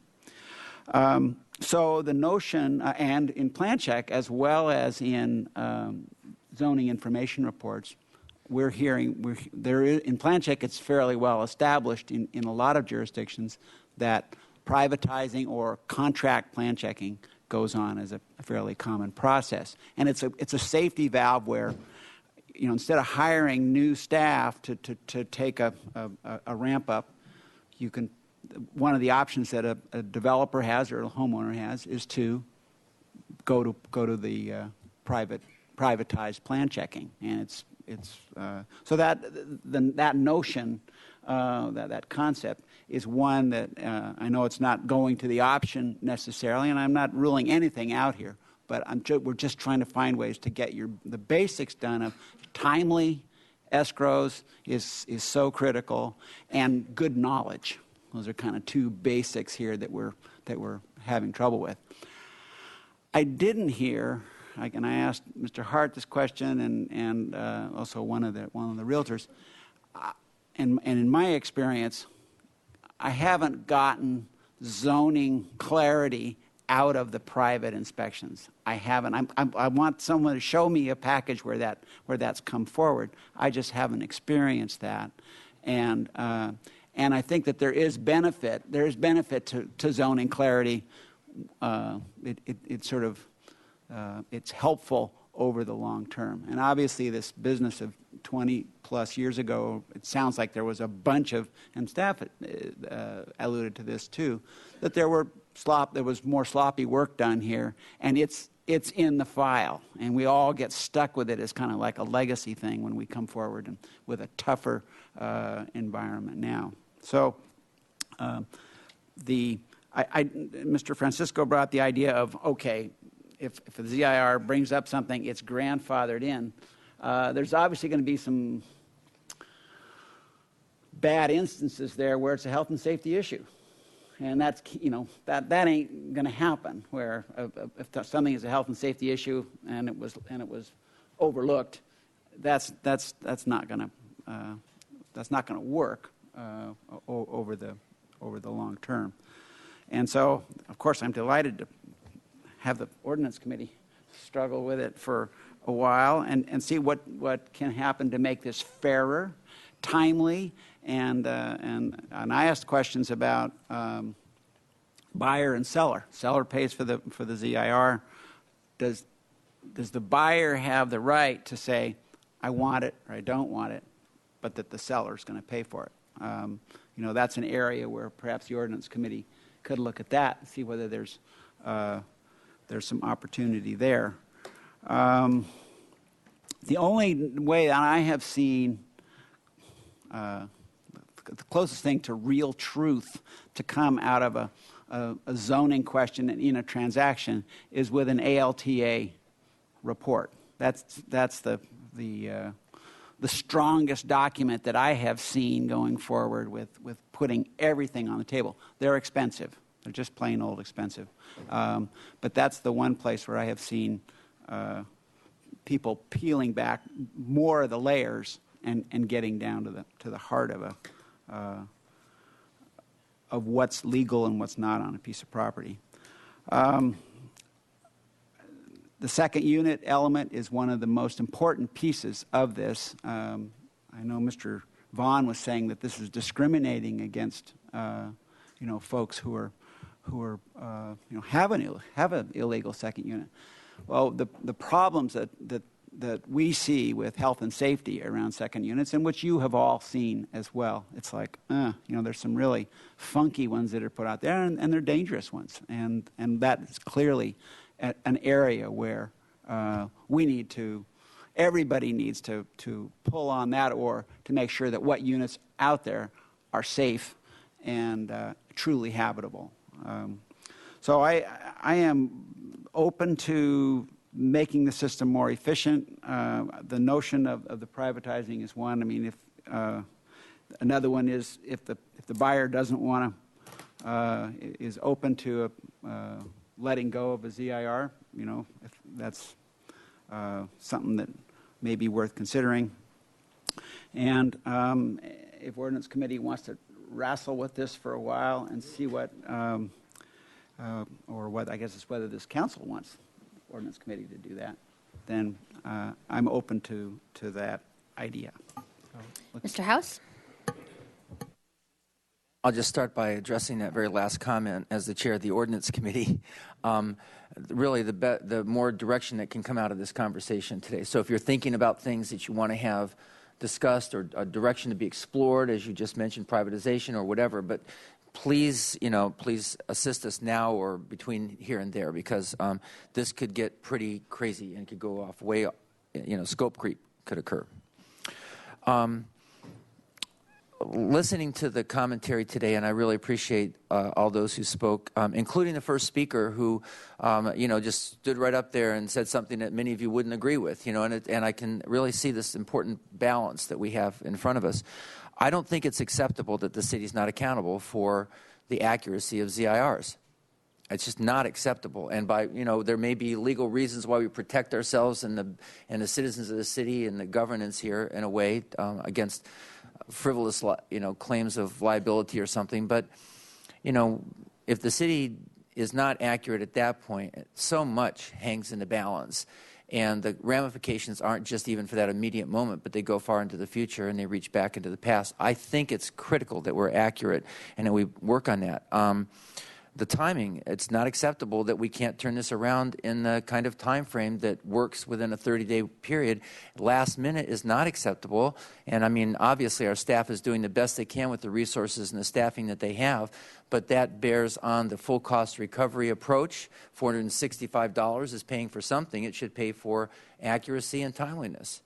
And that means adequate staffing in a period even that is a peak. And it's not going to go down. Our economy is improving. Real estate transactions are going to be going up.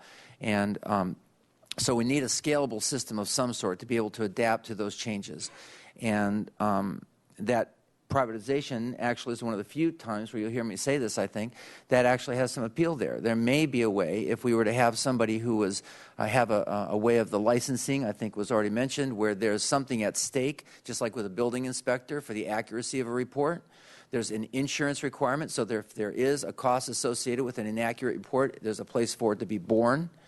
And there's some accountability structure, and that it could be scaled to the market so that the market would drive more licensed ZIR preparers that would then be able to rise to the level of the market's demand, as opposed to fixing some sort of staff leveling on an annual budget basis, which doesn't allow for enough flexibility. So I'm very interested in those things.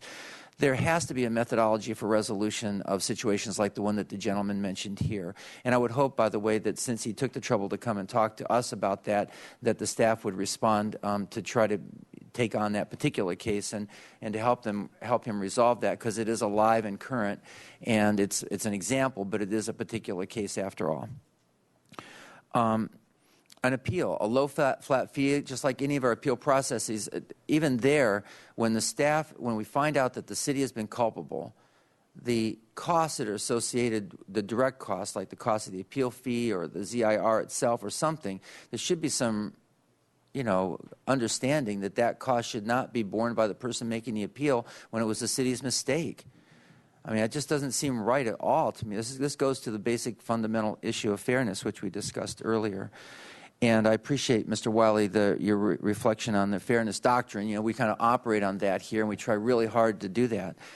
And maybe there's more that we can do. And I'll be very interested to hear some of your suggestions and ideas if this goes to ordinance, and how we can maybe codify some of that and get it so everybody can count on that fairness thing taken in if we're in one of these awkward situations.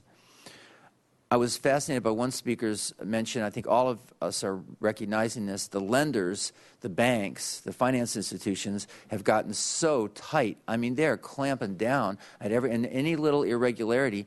I mean, that's another level of accountability that's not the city's, but it has really helped to get a more quality product to be transferred in ownership. And I think that's something we should be taking into consideration or appreciating. So,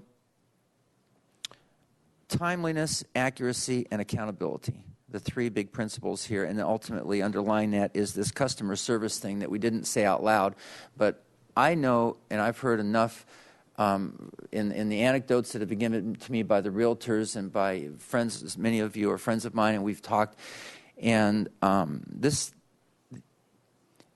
sometimes it comes down to the attitude of staff, and everybody's stressed in these situations, and in a stressful situation, it doesn't bring out the best in us on either side. And we need to really, really increase our customer service orientation in these things. We're trying very hard. Everybody's trying hard to accomplish these things. But you know, a little kindness and compassion and understanding goes a long way in these kinds of situations. So I just want to, you know, bring that up and say that. We've really emphasized that in the past. So when there's no record, or when the records are really fuzzy going back into the past, it would seem like it would be the city's responsibility to prove that there was a violation. It seems like the default should be that there isn't. I mean, that would be a starting point. You start from, there was a good faith effort all along the way for all these years or whatever. There's been an attempt to do the right thing by everybody. I mean, nobody's trying, I mean, maybe there is somebody just trying to get away with something decade after decade, but I kind of don't know. I think that we should start from that there was, you know, anyway, you understand. And then this last point, the secondary dwelling unit issue, and Mr. White and I, as planning commissioners, certainly saw this over the years, and I'm not running for office and can't for a while anyway. So I'll just say this, we've got to handle this. I mean, right now, our current system in the city of Santa Barbara is bigger than today's conversation, but it's there. Our current situation and the way that we perceive secondary dwelling units only encourages people to build them without permits. And encourage them to build them without permits and then hide them when there's a transfer of ownership, and then they pop right up after there's been a sale. And so no ZIR is going to discover all those that actually exist, because everybody knows to have them disappear just in a nick of time, and then they pop back up again. On the other hand, many opportunities for quality living units that people depend on for their son or daughter coming home from college or the last marriage or whatever the heck it is. On the other side, for the seniors to live in Santa Barbara in the secondary dwelling unit and use the home as the way to finance their retirement, these opportunities are being missed, or they're living in substandard housing because it didn't go through the process with all the qualifications for health and safety. So we do need to get to that at some point, and I think maybe in a way we can call that out in this process, or at least acknowledge it in this process, and then that could possibly kick off another a round of actually looking at that, and it would be after I'm on council, but it would certainly be something important to get into. So those are the things for me: timeliness, accuracy, and accountability, and a process to deal with these situations when they come up, and certainly the liability should be on the city, not on the owner, when there's been a fuzzy record back in the past. Ms. Murillo. Thank you, Madam Mayor. Thanks, everybody, for coming out today. And I acknowledge your concerns. I think when you describe the situation of a ZIR that gave the property a clean bill of health, and then 5 years later the new inspector finds something and nothing was done to the property, that is unfair. And I agree with Councilmember House and others who've said this, that the reports should be timely and accurate, and that the city should stand by what it has in its report. And that, to me, does say that we should charge the right amount for them. It's sometimes popular, especially during election season, for people to talk about, let's just cut funding from the Community Development Department.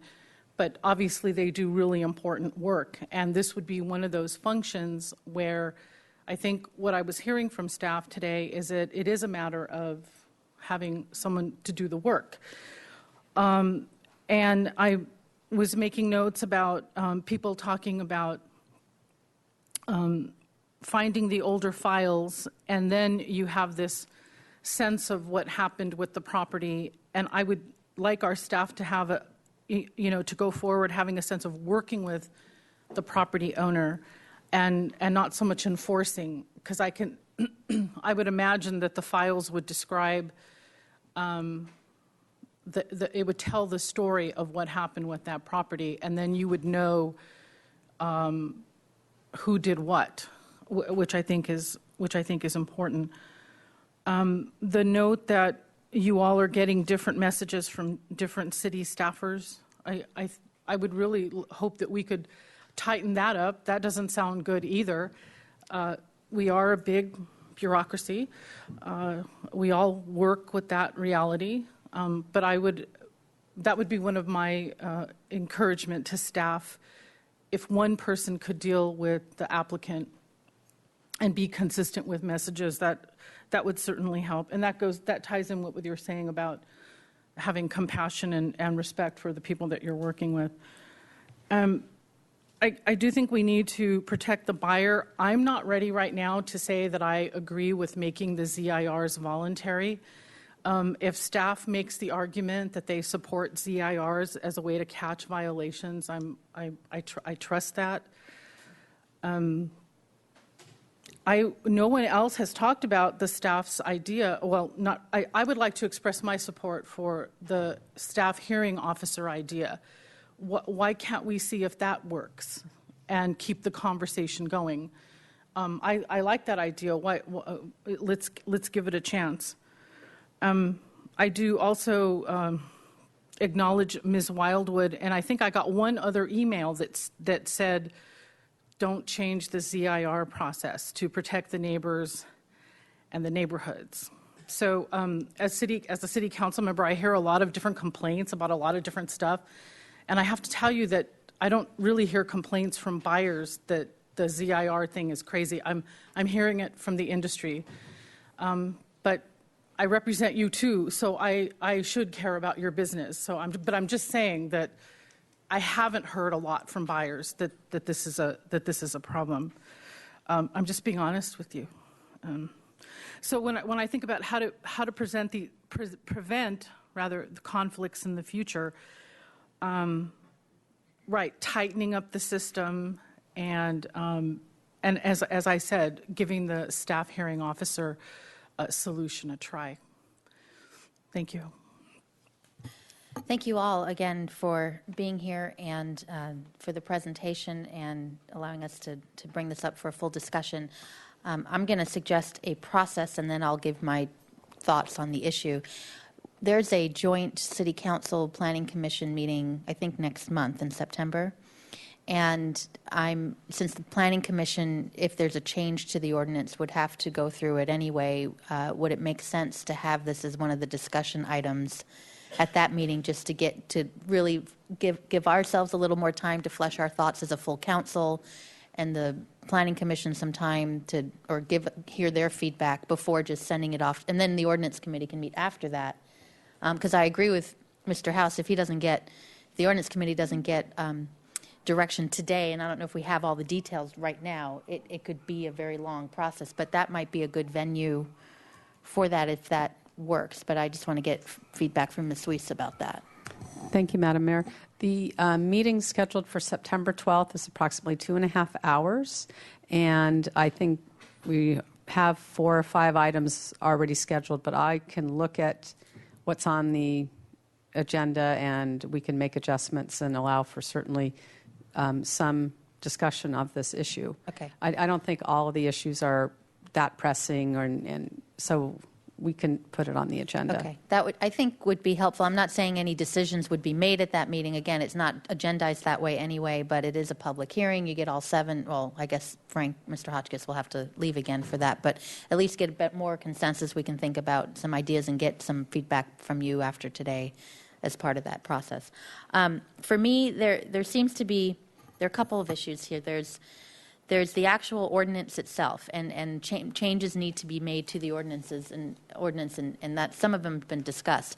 One hasn't been discussed today, but it has been discussed already by the Ordinance Committee. I know that the Association of Realtors is also looking at it as the hedge ordinance and making changes to that. Making changes to that ordinance is automatically going to help deal with some of the minor issues that come up in the ZIR about hedges and gates and so forth. So cleaning that up, as the way I see that it's moving, might be beneficial in that way as well, in terms of expediting those concerns, because that won't be a violation anymore. It'll be a legal nonconforming, or so that process I think helps in and of itself. The issue of the accuracy issue, I would agree. Well, what I'm hearing from my colleagues is that there needs to be some changes to the ordinance, but I'm not hearing a preponderance to say let's make them optional, at least at this point. So what are the real key issues that are driving the concern here that we can fix to the full extent possible? So some of those have to do with the ordinance itself, things like grandfathering, as we've been calling it, making it so that the lowest, not the lowest as in the least, but the easiest review process of if there's an inaccuracy in a previous ZIR to get corrected, could it just be done over the counter as opposed to going through a staff hearing officer hearing, and because that has an appeal process, that can get that can take time to really try to stream that down. And I know staff has been already suggesting a number of concerns about that. There's a fee issue. I would think I agree with a lot of the comments that the buyers and sellers shouldn't have to negotiate paying the city for a mistake we made before. If it's our problem, we should just make that. We should fix the problem, but not require the property owners or the potential buyers to pay us to fix our own mistake. So that's a fee issue that maybe there's a separate fee concern there. There is a timing issue, as was mentioning, which is really a staffing issue, which is really a budget issue. And that means we need to, up here on the council, authorize more funding to the Community Development Department to have enough staffing so that that turnaround happens in the way it should. So you don't have this conversation of, I'm going to schedule you 40 days out. It will actually happen the way it's supposed to. And at some point, not today, right this minute, but perhaps at the next budget hearing or something, when we go through what is possible for changes to the staffing, is do we need to boost that up a bit in order to really have the timing issue occur in a way that works. And I know I read also, it wasn't brought up before, also about the timing issue about the holiday period. And I know we're closed during now we're closed Christmas week, for example. The last several years we were closed for 2 weeks or more because of furloughs. That thankfully we're not seeing in the future, but there's still periods of time where we're closed for a full week. And that's a staffing timing issue too, and how to deal with that. So again, that's not necessarily the zoning ordinance, but that's more of an implementation piece. What did I have in here? I have heard from not necessarily buyers. It's mostly the sellers I hear from in terms of individuals, because they're the ones that find out that they are responsible to make change, whatever the change is, to the house in order to complete escrow. And especially if there's an error in the report. There was one in particular of a laundry room or something like that in the setback that had been there maybe 30 years and was never really caught. And then it was noticed, and now you needed to go through, either demolish it, or there was extra plumbing, or demolish it, go through the staff hearing officer, and then, oh my gosh, the hedge was bigger. And, so the scope creep on that and the additional violations based on not catching something before. And they wanted to sell their property, and they had a timing issue. So it is a stressful piece to it, and I agree with Mr. House about the anxiety level when it comes to selling a piece of property, which for most people is the biggest asset that they do have, and how much is vested into it. And it's their home, and a new buyer wanting to create a new home. So when things go wrong, the anxiety level is heightened, and that needs, as much as we can commiserate and work with people as we can, and I know we do what we can, but I think we need to do somewhat of a better job here, and if it's a staffing issue too, I think we can. That's up to us really to fund it. So the Community Development Department's been cut dramatically over the last several years, so that's on us. So I think I'm agreeing with a lot of, and the privatization piece. I guess it kind of sounds nice, but I really don't know what that means. I don't know the pros and cons. I'd like to learn more about it. Who's going to do this? We're just going to, the miracle privatized, guy that's going to show up and make everything great. How does that work? And so I'm open to listening more about that, but I'm not sure if I'm like, let's privatize this and that's going to solve the problem. But I'm happy to hear some more. So I hope that, and I think at the end, I think we all want to try to get to the core issues and concerns that we're hearing from a key group that represents thousands of people when they buy and sell a home, and we want to make that as smooth as we possibly can. So, and I think it's a timeliness to do it right now to get that moving. So with that, Mr. White, you've had your light on, and then a couple more. Thank you, Madam Mayor, and just partially in response to Mr. House's comment about what the ordinance committee would like to have, and just to say, several of the points that were made about this appeal process being fast and as inexpensive as possible is definitely, Mr. Gorin brought that up, and I thought that was a very good point. The scope creep of zoning, of ZIRs, maybe that's changed over time, and maybe that could be pulled back a little bit, sort of simplified as well. So that would be an area where the ordinance committee could look at. And then an area which I'm actually not clear on is, where does enforcement begin? Where is somebody notified? And I don't need an answer for that today, but that's an area where perhaps a little clarification could help. Going, this is not an enforceable. This wouldn't be enforced as part of an escrow, but would be on the record, and when someone comes in with a project later, then it would be cleaned up. That's an area where perhaps something could be done. And I also just want to make a comment in defense of staff here, and that is, this is an old city by Western standards anyway. And so there are houses here that we've all dealt with, which go back a long way and which were legal. I mean, they were just built.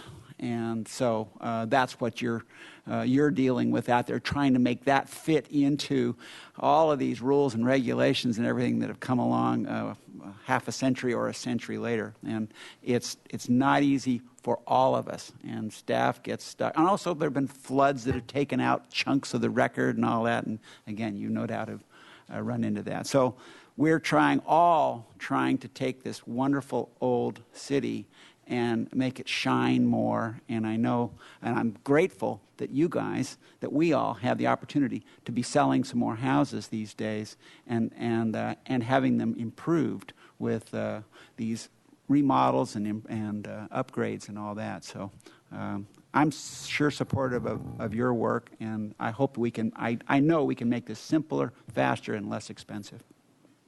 Russ? Thank you, Madam Mayor. I was going to appeal to the realtors group to get us any and all information you can about the private companies that do exist. I mean, I'm not thinking that the privatization is absolutely the panacea for everything. But the other side of the coin is the idea of trying to ramp up and make our departments bigger to handle the peaks and valleys of the business, which are very cyclical, as you know.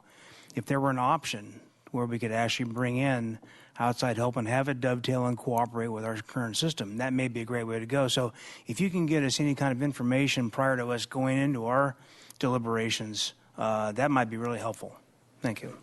Mr. Francisco? Thank you. So I think we agree on what the issues are that need to be addressed, and Planning Commission is going to have to deal with this anyway. So I guess your suggestion of discussing this during one of my favorite meetings of the year, the Joint City Council Planning Commission meeting, is probably a good one. And I think that what we could do from there is, after that discussion, then immediately bring that back to council and give direction to the ordinance committee on what things we want to work on. And I think all the things that I've heard here are things that we need to address. Okay. Ms. Murillo? Thank you, Madam Mayor. I just wanted to point out that the Finance Department is closing out the 2013 fiscal year spending, and the Community Development Department finished with a surplus. It looks like $700,000 if I'm reading these little numbers correctly. It may not be the same function or different, pots of money, but I'm certainly supportive of funding this important function that we would like to improve, to be responsive to the realtors and to our residents. And I, too, am glad that the economy has picked up. I would like to keep it in-house instead of privatizing, and to figure out a way to do that with our staff. Thank you. Mr. Armstrong, just go to you. What did you hear in terms of moving forward? What I think I heard, and what I'll propose to you as our strategy is first we'll go to the Planning Commission joint meeting and we'll get their input. At the same time, and in parallel with that, we will write down kind of what we think we heard today of what you want us to do. And then we will come back 2-3 weeks after that Planning Commission meeting, and we'll say, here's kind of an action plan on how, what should go to the ordinance committee in terms of steps. There may be some issues that we can deal with internally in terms of the staffing issues and make some suggestions. We'll get the input from the realtors on the, the private sector, but kind of then come back to you for a check-in and say, is this what you want the ordinance committee to work on? And then after we hear from the Planning Commission, and then we kind of distill the thoughts that we heard today. So kind of first get some additional input from the Planning Commission, then come back to you and say, okay, this is what we think. We heard you say you want the ordinance committee to do, then have you again talk about it, and then we'll take it to the ordinance committee.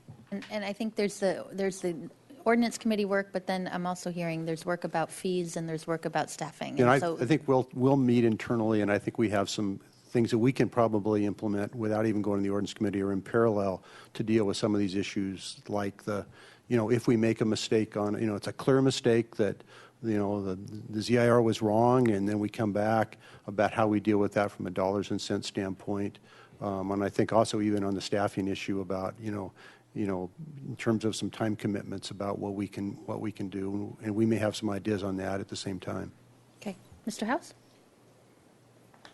We're talking about the Planning Commission and City Council joint meeting. It's an interesting meeting because there's a lot of us to speak, and we each really, if you look at it, we only get a few minutes to each of us talk. It's not quite a workshop environment. It seems like this one, to get that kind of feedback from Planning Commission, maybe that's something for PC to just meet on, and then for us to hear back a report maybe from them on what they've come up with. I think that might be a better environment for that, and then we could hear a report back to City Council, then we could make that direction to ordinance. I'm just making a suggestion on process. And then the second thing is, I would like to think of this more of a modernization of this process, because there are some compelling public interest pieces to it. Then again, with all these other reports that are being generated, a whole lot of what this originally kind of did back in the day is being done already. And maybe there's things that are duplication of effort that's not necessary. Maybe by reference to a report that's in one of the 40 that could accomplish this part of that part or another part. So maybe there's a way to simplify, modernize, have it be a, there's so much electronic means, and we've got everything from our GIS stuff to our records are now being digitized. And I don't know, it seems to me like we could simplify and modernize this process and take advantage of these other requirements that everybody has to meet in order to sell a house. And maybe we could just find out what's the piece that's missing that the city alone really can provide that makes it that's important. So again, I don't know enough about the process, but that's just a suggestion. And hopefully when we're done, I would really like to see us all, be very, very happy with the result. So that means that each of you that have constructively participated, keep doing it. This is not an adversarial thing as much as a community cooperative effort, and I appreciate that. That's been the tone that we've been in today. Thank you. Madam Mayor? Yes, Ms. Weiss. As a clarification, the next time that this subject would be discussed would then be at the joint meeting on September 12th. And what I would think would probably be helpful is after a brief discussion while you're there together with the Planning Commission is to schedule it for some Planning Commission discussion, because again, in that environment, it is very difficult to have a dialogue. So you would have their input a little earlier before we return to council and take those next steps, which I think is what Councilman House suggested. And what's your timeline, you think, of when it can go to the Planning Commission I'll after look the 12th? at their meeting the following week. Their agendas are definitely available. And so I think we could have the initial discussion on the 12th, and then I think 1 week later they have a meeting. So we work to just move it along and then back to council. Back to council late September, early October kind Would of thing. probably be October. October. Yeah. Okay. I don't think we need a motion. I think you got some good consensus. We have a process, and again, I want to thank everyone for being here and for all your information. We look forward to continuing the conversation. So thank you very much. We have one small work item, so if you're walking out, please keep voices to a minimum until you reach outside. Thank you very much. So with that, we have council member committee assignment reports. If there's any to report. Mr. Rouse. Thank you, Madam Mayor. I went to the regular meeting of the Downtown Parking Committee, and we had a update on operations. And as you saw earlier today, the budgets are healthy, up by over $1 million in operations this year, which they hope to dedicate to their capital budgets going forward. Also report on the electric vehicle charging stations. There is a small increase in the trend of usage and revenues. Hasn't really caught on. Has certainly is not up to where we had budgeted for it. So it's kind of a chicken and egg situation. So we're looking forward to seeing how that evolves in the future. Great. Ms. Murillo. Thank you, Madam Mayor.